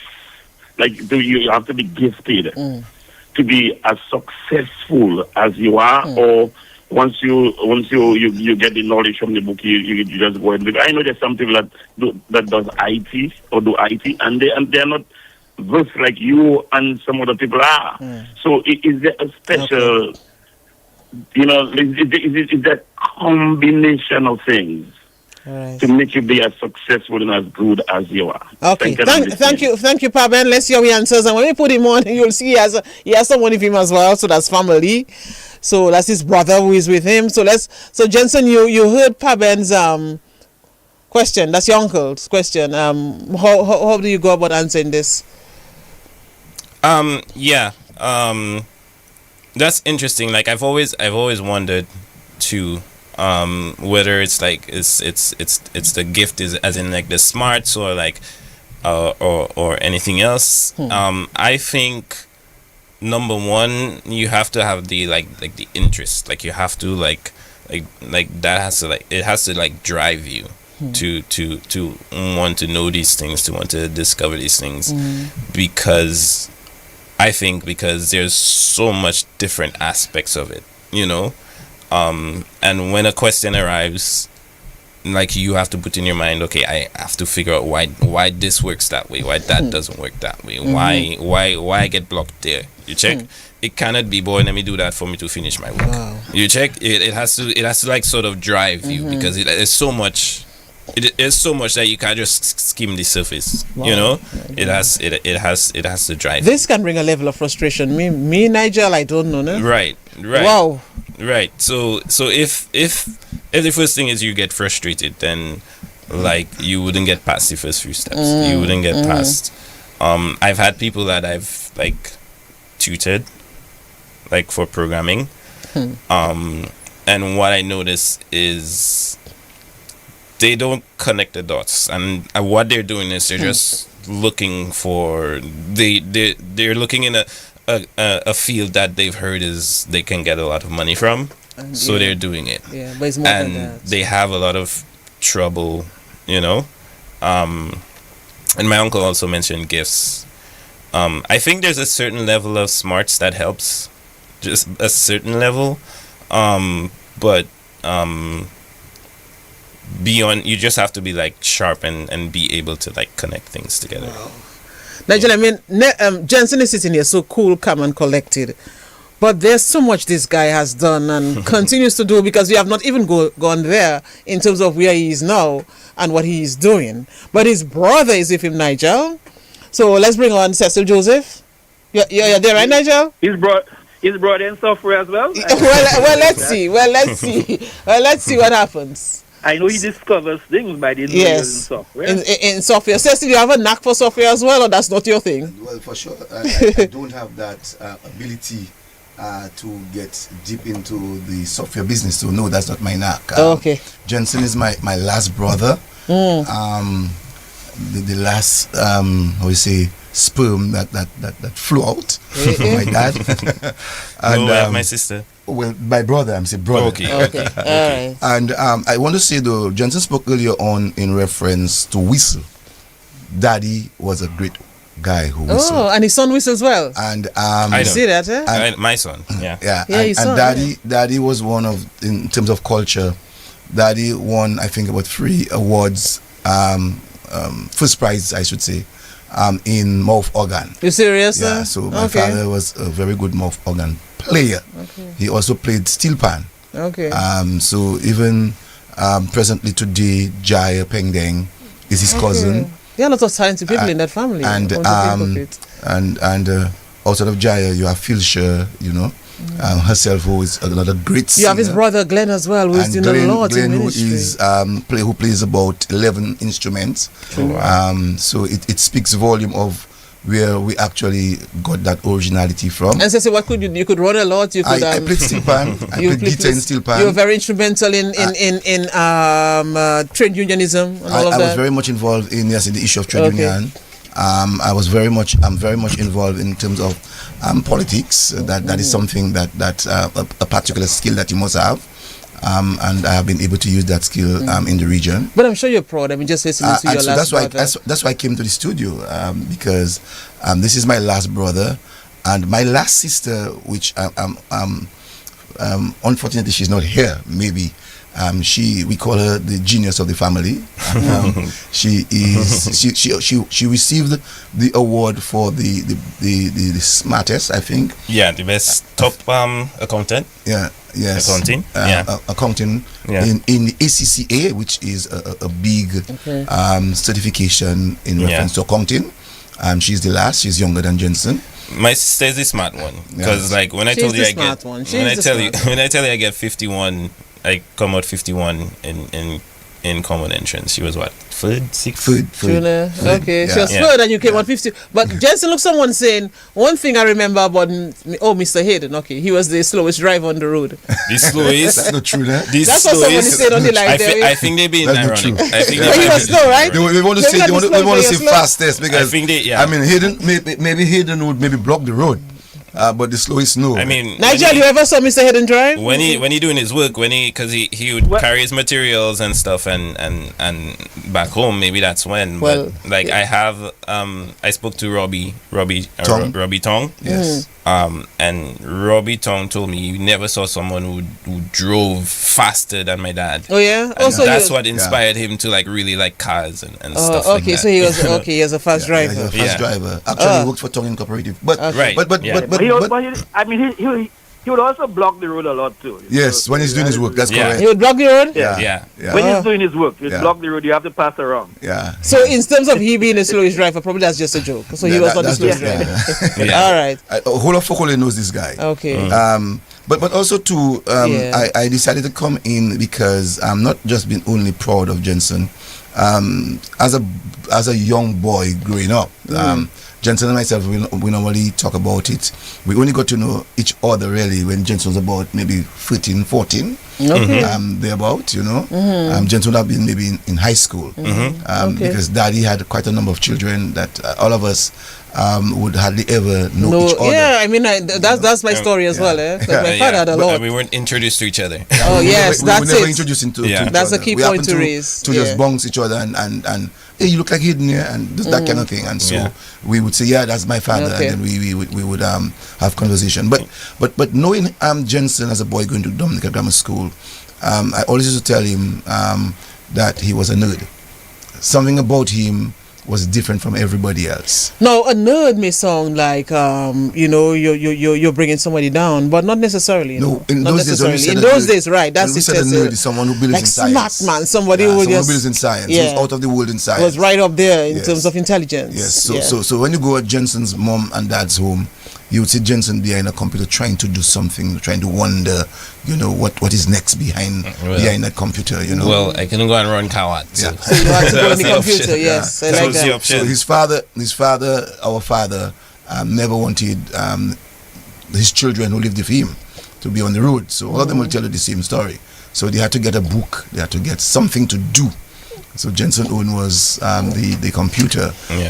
Unlike my sister, the last one, her own was books, and figures. She liked books. And it ended up that she became a real good accountant in the field. Very young, very, very young. Yeah. But at her age, it's amazing to know the kind of things that she knows in terms of accounting. You see how good it is to just empower people, even from a very young age. You have to encourage people if you see something, especially now. I mean, probably back in the day, I'm never saying, latte clay way at this time. Probably back in the day it was different. But you see, especially now, you have to encourage young people, because so often, like when I grew up, you maybe had to be a nurse or a lawyer or a doctor, but a principal of a school. So sometimes not even a teacher, but a principal. But now it's different. It's different when you look at the various things that people are doing, are involved in. Let us go to where you are now, because I want to ask you something about AI. I'm not sure if you want me to ask you before. Go ahead. Okay. So I was just thinking AI. Nigel, you're there, right? Yes. Okay, so I was looking at AI in the future and tying it in with the conversation we had last week with Dennis Augustine, and I wanted to ask, how has the rise of AI tools like ChatGPT changed how you build software? Is it replacing developers or just making you faster or making your job easier? I'm not sure if you get my drift on that. Right. Yeah, so a lot of people might misunderstand and think that, ChatGPT can make more words, and more words is more software, and that's not the case. Like, you have to really think about what you're doing, and try to incorporate those tools to do what you want to do. So while you could think of, okay, I want to create a new feature, how can I do that? You'd have to go find up all the places where you have to insert new lines, and no, you can ask the computer to do that for you. Like, tell me where I need to insert the new thing for my feature. No, you can actually ask it to like create the new feature for you. But then you'd have to like go through a review process. A lot of times it doesn't really understand what you want perfectly. Sometimes it makes assumptions that are not good.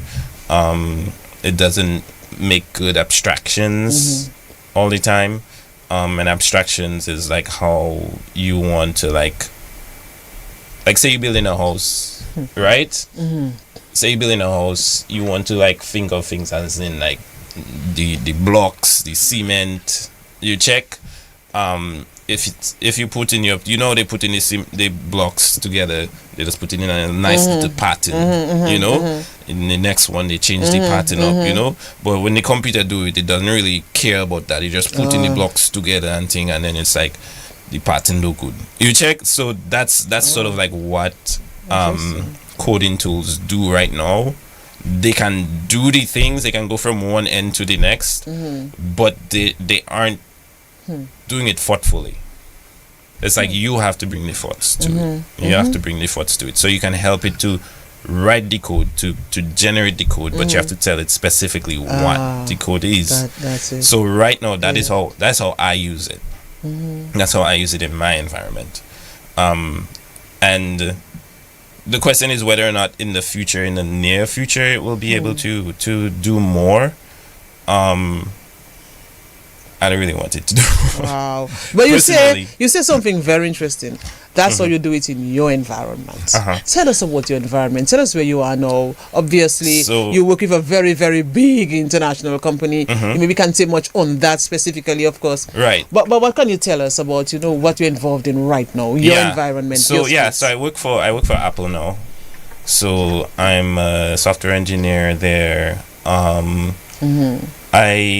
I create apps, like our app is like built into the operating system, so it's on every Apple phone, but it's like secret, hidden, because we only need it, like, I wouldn't say when something goes wrong, but it's like a diagnostics app, and it helps to like figure out.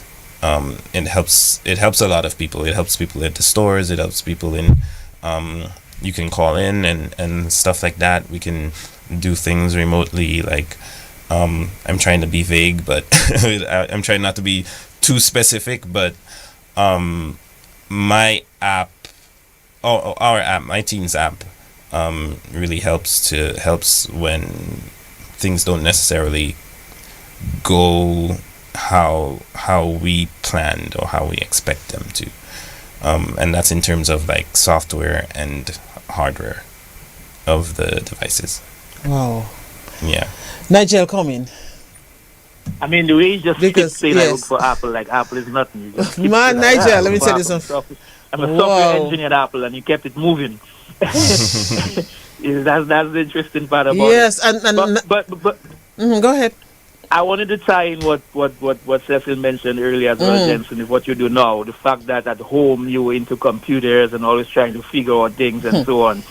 And now being the software engineer, I mean, at Apple and developing the apps and so, have you been able to draw on remember those days you were like just playing in computers back in Fokole and so on?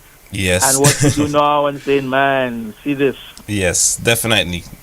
Like, I think software development is an all experience included sort of field where you draw on all sorts of different things to come up with something new. So it involves my time back in Fokole. It involves my what I learned in college here. It involves what I learned in college in America. It involves my experience outside of that too. But I wanna. I think it is good that Jenson could maybe even speak of the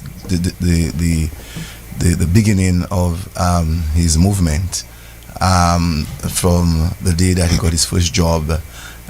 We looked at that. I know, but you see, in reference to the issue of Apple and being an engineer, I do not know how much he has spoken about his first job at Freestyle and the thing that he would have done wider.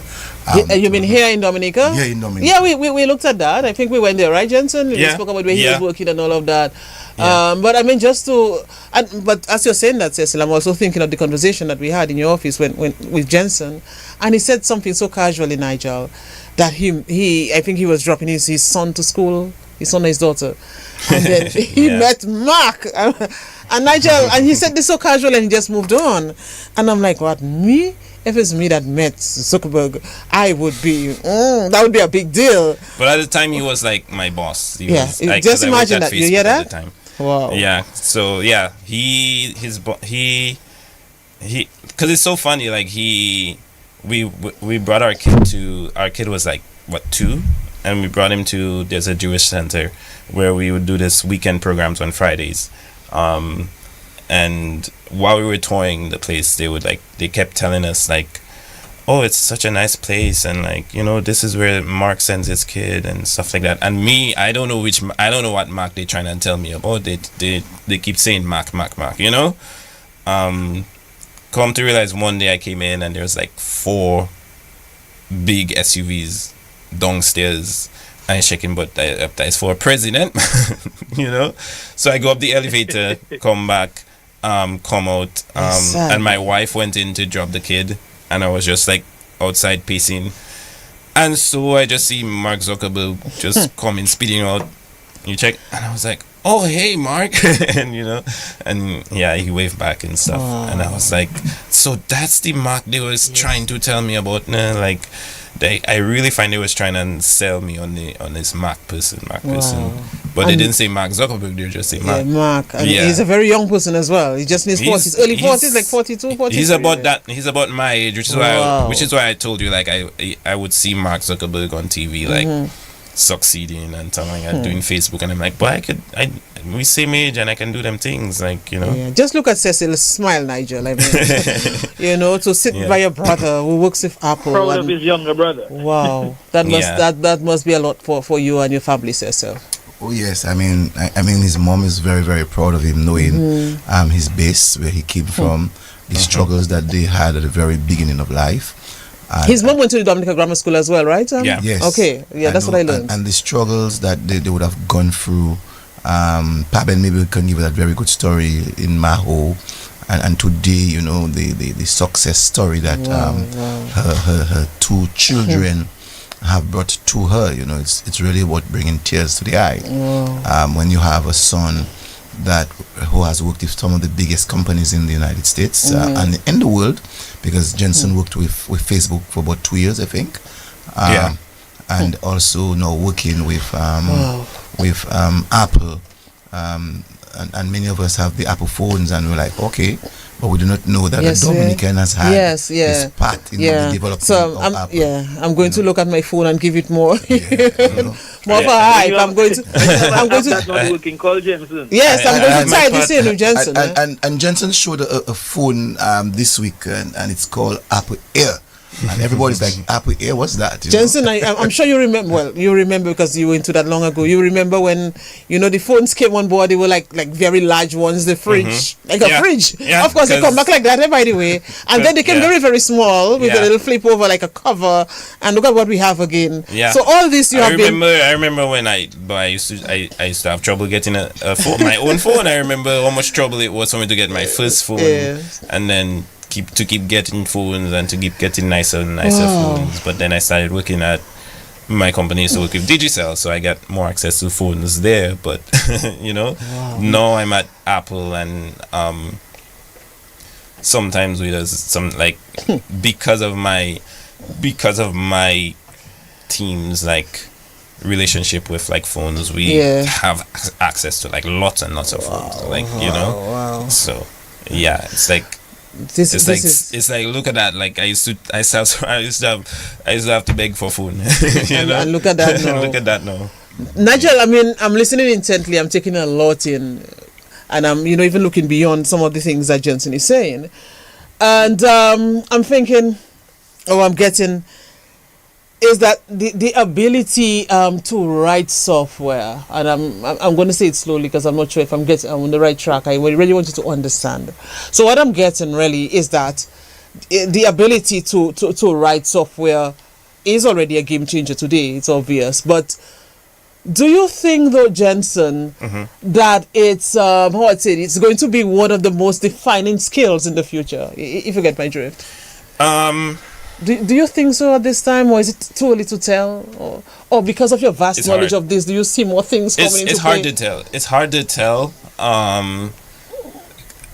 'Cause, like, I can tell the story of like the story of software engineering is or building software. Like when they first started building software, they used punch cards. So they use these things like a stack of punch cards, like cards with holes in them. And they would run them through the computer, and that would program it, and that would tell it what to do. Right? We quickly moved away from that. But what we were doing at the time was called assembly language, which was one instruction after the other. You know, that was hard to keep in your head. We moved to a higher level. We sort of like we abstracted away the assembly language into like little bits of like a higher language, you know.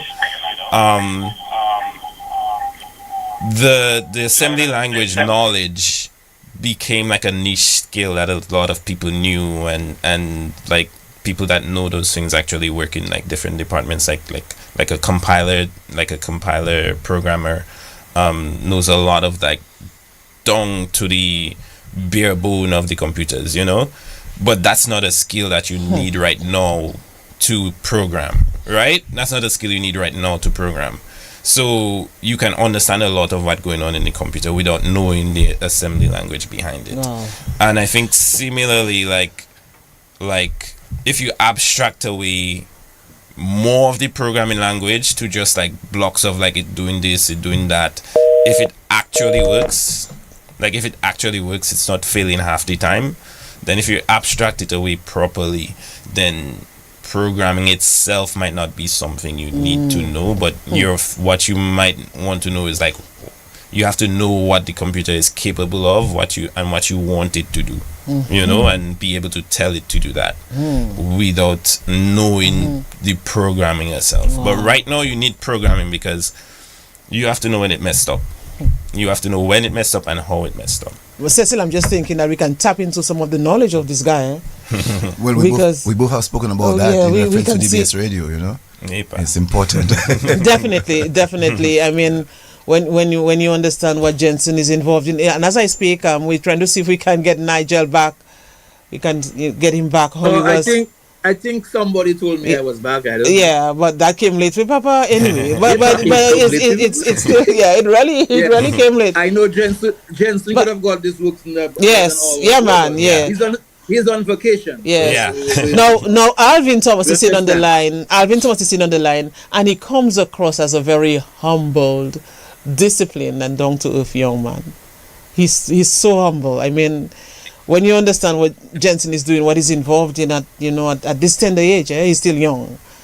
Jenson, and as I'm asking as well, how do you maneuver the overlap between family and work? Because you're busy, you're his head game, you're his head work, a lot is happening. It's like a battle between me and my wife. It's like she is like, oh well, you need to spend more time, you need to, spend more time with the family and stuff like that. And I'm like, well, I'm in an industry where it's like you have to be on a lot. You have to be on it. You have to be resilient. You have to be persistent. Like say for example, something comes in and it's like, oh, this isn't working. And not for the life of me, I can figure out why it's not working. I have to start expanding, how I can test that to figure that out. And yes, sir. And by the time you know it, it's 12 o'clock. Yes, in the night. So it's like, and even if I decide okay, I can't stop 9 o'clock, by the time I come back 8 o'clock in the morning, I forget everything.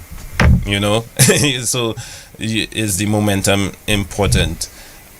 So I have to figure out family time, and have designated cutoff times and stuff. But I also have to work with my manager because he understands family time, but he also understands how important it is to be on the software and getting things done and checking things off.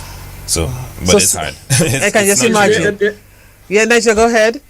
No, I was gonna ask you, is there an app, Jenson, that you either hope to create or hope to develop, that you feel that this is gonna be almost like a game changer? Jenson did this, almost like a game changer. So my dream, like I said, I've always been into AI, but my dream is to not create an app per se, but to create an operating system that doesn't use apps. Wow, Nigel. So basically everything just builds from the ground up, based on what you want. That's always been my dream. That's a huge dream. And I think with you can accomplish this. The advances of technology right now, it's scary to think that they're kind of going in that direction, without me. because I've had this idea from maybe when I was in Dominica, since Dominica. You're serious? Yeah, but that's essentially my hope, my goal, because when you watch look at the show Star Trek, you never see an app. No one ever says start the communicator app. True. The computer just you telling the computer to do it, just putting things together and doing it. It's a show, yes, but that's always been aspirational. So my dream is that to just that would be the killer Jenson app. Now we spoke about technological advancements a while ago, but let me ask though a question: how does software development intersect with cryptocurrency? Is there an intersection there? In a lot of ways. For example, cryptocurrency is backed by software. There are these things called contracts and stuff like that. So you actually write software that lives on the database and stuff like that. On cryptocurrency is like I guess a living database. You also there's also this, it plays a big part in like advancing the like iterating on the database. So like what cryptocurrency does is like it does this thing called mining. So it's looking for like magic numbers that the first person that finds that magic number is now the next gets rewarded the mining currency, but then they get to like decide how the database advances. It's very confusing, it's very complicated, it's very complex, but it's all software. It's like it's a weird algorithm to you just deliberately make it weird and hard so that a lot of different computers are spinning their wheels trying to figure it out until the first one that figures it out, and they get to be the winner, you know. But it doesn't have to be complicated. It's complicated to simulate scarcity. Wow, Nigel, I said where I am. No boy, to have all us in your brain. No boy, Nigel. No, that's not for me. And he said he wasn't so strong on math. Did you say that earlier? You didn't really necessarily like math. No, I liked maths. Oh, you like math? Okay. There was something it's more English. I was. Oh yes, it's English. Okay, it's English. Well, I'll stay where I am, man. I'll stay where I am. He likes math and science. I had to figure out English later on because it's a big part of like, remember it's AI. What it does is create sentences and that kind of thing. So I had to figure out more English stuff. Nigel, I even got a headache. I mean, just thinking that somebody have to figure out all of this and put it in context for us to understand. So I'm asking at this point, Jenson, what do you consider your biggest achievement? How do you define success? Success is that's an interesting question. Because I'm at Apple now. I feel successful. In a lot of terms, I am. Other people are more successful than I am. But I felt like I've risen from a station that was sort of destined for me. You know, it's like, oh, you from Fokole, or are you from that place? You know, or people where all you from not really supposed to do much. You check. Yeah. So yeah, I feel like I've risen to a station where I'm at Apple, which is such a desirable place, you know, and I love it there. I feel like that's success for me. I'm in the space that I love. Do you sometimes think about what happened at high school when you were not part of the cohort of students who had gone on to do what do these things come back to mind, or you have abandoned these ideas already? I'm a very thoughtful person. And I'm like, well, whatever happened with teachers and whatever, they can't see the future, you know? So I cannot really hold it against them. Everybody go through life in a way that inform them and inform their actions, you know? And what I can control is my actions. And they're waking up in the morning to be like, what is Jenson dream? How can I help him? You know? So it's up to me to go behind my dream. It's up to me. If my dream conflicting with theirs in whatever way, it's me to work around it, you know? So I don't really dwell on that much. Wow. You know? Nigel, you know, some people think of them. Very quickly, Jenson. Go ahead. As your dad, I want to very quickly, Jenson. Sure. I mean, as a software engineer, that was very quickly. When because we have, iPhone 15, 16, 17 plus, and it keeps going. Is it a situation where you're just adding on new apps, or is it that the apps that are already there, you're just developing it? Good question. You're just developing what's there already, or is it new apps that you add? Yeah, so I want to say, like, this is my opinion, but I feel like people give Apple such a bad rap, where it's like, oh, this phone, the 17 looks like the 16 and stuff like that. And there is just like so much, there's an army of people working on these things. There's an army of people working on software, working on hardware.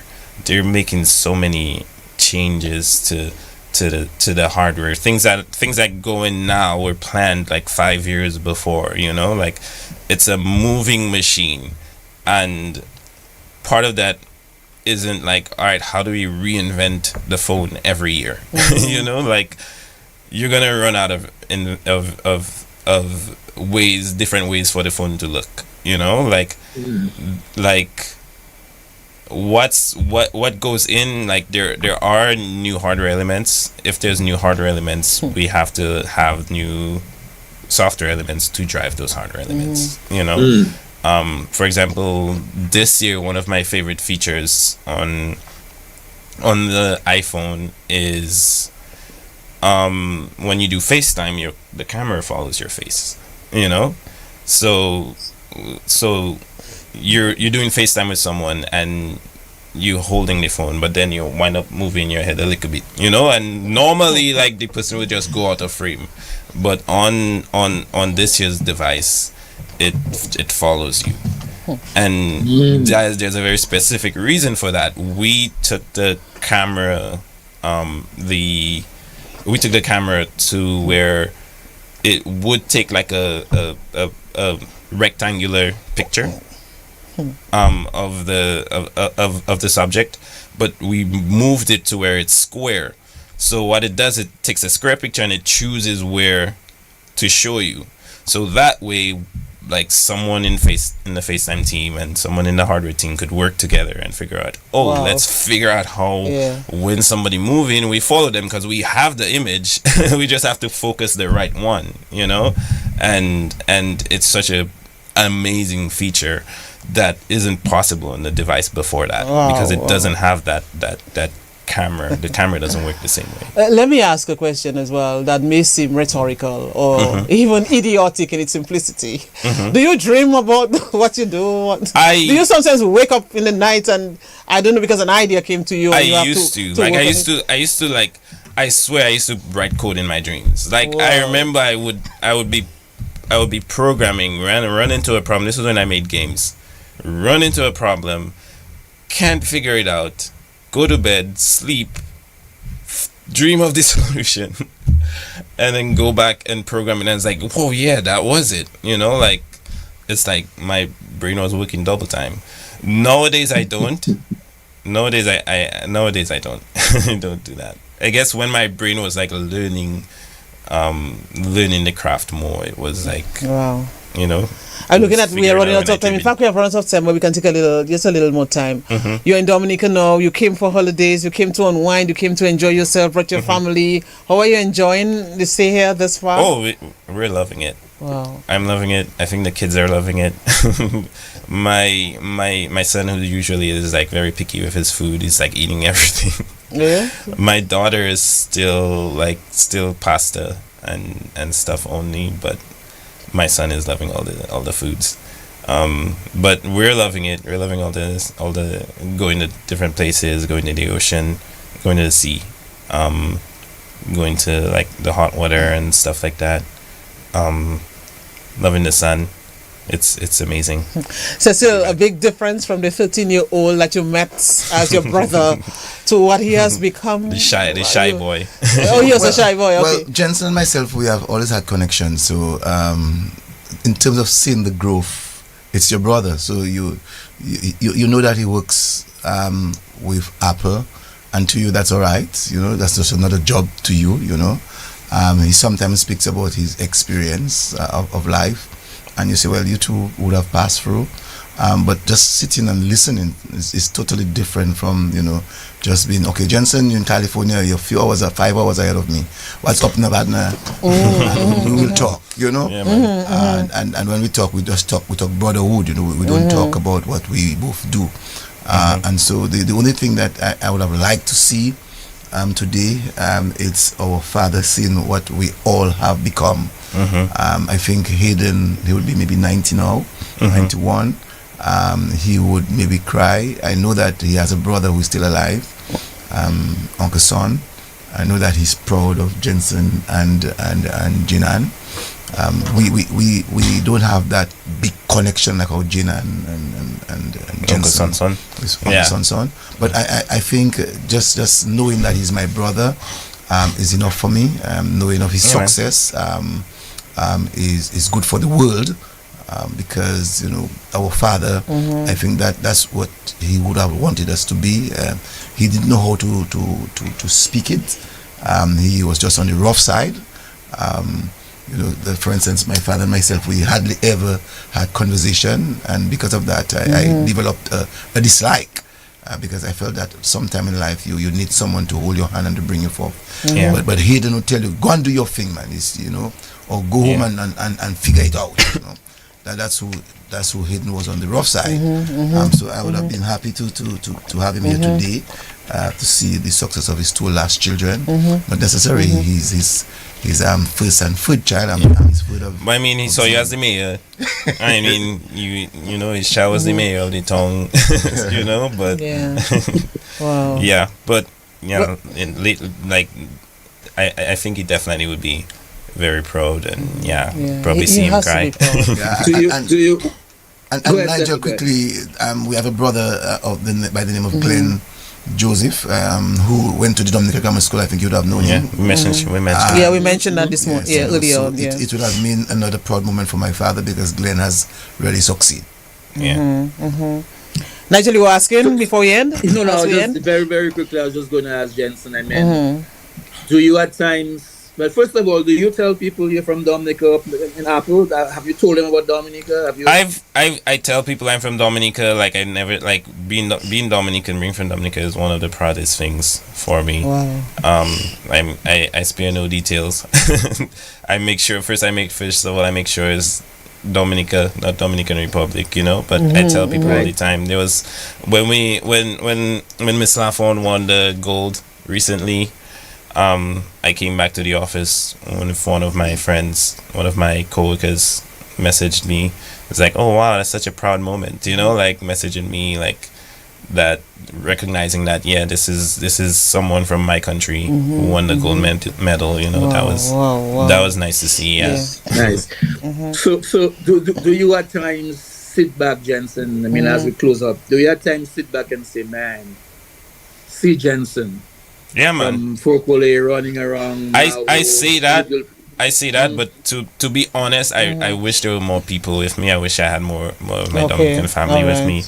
More of my, I wish there was opportunities like that in Dominica. I wish, this is, I don't want to be the only one living a nice life.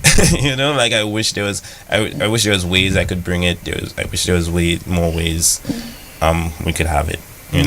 So what do you tell all the young men? What do you tell all the young boys who are listening or who are sitting in a classroom who like one point was like you, and so what do you tell them now? So my thing is girls, boys, it's like, follow your passion, and one thing I always say is don't let anybody dim your light, Yeah, man. Wow. I mean, Nigel, I could go on. Obviously, we have to end. To me, it's more than the depth of his knowledge. It's just the breadth of his knowledge. He just he just lives it. He just lives it, and he's so humble. He does, the humility. He does. Remember, he said at the start of the program, he's not braggadocious, so he's very humble. Yeah. And I really love this about him, because somebody else would maybe be their hand on the table in a kind of way. I braggadocious in my dressing. I wear I'm proud of who I am. But I'm not like I work with like really smart people. There's like bona fide geniuses, like the type that are like, this is an autistic smart person. This is a person who's like this is they live knowledge, So I feel special just being around them. So I'm very humbled by that. What advice quickly do you give to young people? I think Nigel has something similar to that, but of course graduation just ended. Some young people are wondering, should they continue education, should they get a job and then advance? What advice? I think like what I said earlier, education is education is very important. I think in terms of education, what you get from education is that exposure to things you would never consider, never, and when you actually get exposure to it, to like take it in, you can get a lot from experience, but experience is like, okay, this didn't work, that didn't work, what works, but when you do education, you're getting exposed to things that you never know, you didn't know was possible, you didn't know was there, and that could just expand so much more than just like, oh, I have experience, so and my bias is to do education, but like I said, when I was pursuing my associate's degree, I dropped out early, what I would encourage is education, but also like the main thing is just persevere and follow your dreams. Perseverance, one of the keys to success. Cecil, your advice to your brother on air. Let's get this as we end.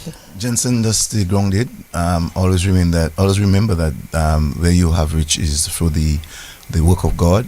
He has our destiny, and through that, you will make mistakes, you will fall, but never just stand where you fell. But just get up and walk. That has always been my mantra. People it's will like pick yourself up, so dust yourself people up. will say things about you. People have said things about me, but that doesn't prevent me from going where I really need to go to. So it's good that you have kept Dominica in your heart. It's good to know that you have kept the culture in your heart. Because sometimes he speaks Creole, and I'm like, wow, you're in the Silicon Valley in California, where you are the maybe two black persons in an entire community in California, and it's really a proud moment, to say that to my brother, that you should just stay grounded. Hey, Nigel, look at where we are now. We brought brother is on, and giving his brother advice. Wow, Nigel, I enjoyed this. Yes, I mean, I could just stay on with Jenson still. I think there will be a part 2 with Jenson, obviously. Epa. Because Jenson maybe will be in his office or somewhere showing us something, and connecting the dots. Yeah, I learned so much from this program, and he takes his time. He's not like me that, I talk quickly. But Jenson takes his time, and he's very, very humble. And I really enjoyed everything that you told us, Jenson. The sky's the limit. You're very young still. The world is your oyster. There's so many things that I know that you will do and you can do. Yes, stay grounded in who you are and what your father taught you, even if you could not go out and play a lot of times. You see what happened. You see how it unfolded. Yeah, exactly. There's a reason. Sometimes you wonder like, what if, but then it's like, is that happened? Yes, you see what happened. Yeah. Yes, yes, and you started to fix things, and you became a MacGyver. And look at what has happened to you. I used to pick up peanuts like before. When you buy peanuts in a wrapper, they would cut a piece of the Chronicle newspaper and put the peanuts in it, and I would collect that as a child. I would collect a lot of these pieces of papers, and just learn words, and that was it for me. And yes, anyway, Nigel, we'll do it again next week, God willing. I enjoyed the program so much. Yes, my dear. We connect again. I'm happy we had Cecil, what do you have on this? What do you have this Sunday? Oh yes, this evening. I'm having tomorrow. Yes, tomorrow evening. Yes. I'm having a guy that is by the name of, you know him very well, David Carlton. Burton. That's his son, Willie Burton. Yes. What is his nickname? What's his nickname? Did we put his nickname? No. Okay. Well, I'm sure you'll find that out tomorrow. Yeah, we need the nickname. And next week I'll be having a guy who's from Antigua who played with the Billowmen. Okay. I know that many persons may not remember or may not know of the Billowmen, the group The Billowmen, by Bill Thomas of Trinidad. I will be having this guy following son. Yeah, interesting stories. Last week was very interesting as well, Nigel. Programs like that, really enlighten people and bring back memories as well. So Cecil's guest tomorrow night stayed in Zion for what? About 51 years? Oh my goodness. Left the Dominica Grammar School. And went to you went to the Dominica Grammar School as well? Yeah, he went to the Dominica Grammar School. Okay. All right. All right, Mensan Incorporation. Thank you. Nigel, we'll do it again next week, God willing. Yes, my dear. We connect again as always. All right. By the way, next week, I think it will be 1 hour on connecting the dots. So we'll be 9 to 10. We are making an arrangement for something from 10 o'clock, but I'll keep you informed. All the best to you, Jenson. All the best Thank to you, you. Nigel Francis. All the best to you, Cecil Joseph. Let's keep the connection going. Thank you so much. All the best to you who listened and who gave reviews and, comments and maybe ask questions that we could not even ask. But we will go back on the program and see, how we can get some answers to the questions. Thank you so much. We now join the DG Fun Time. This is the DG Fun Time. And of course, I'm going to be here till 1 o'clock. Just giving you vibe. So just sit back, relax, and just enjoy the flight again. What's my name?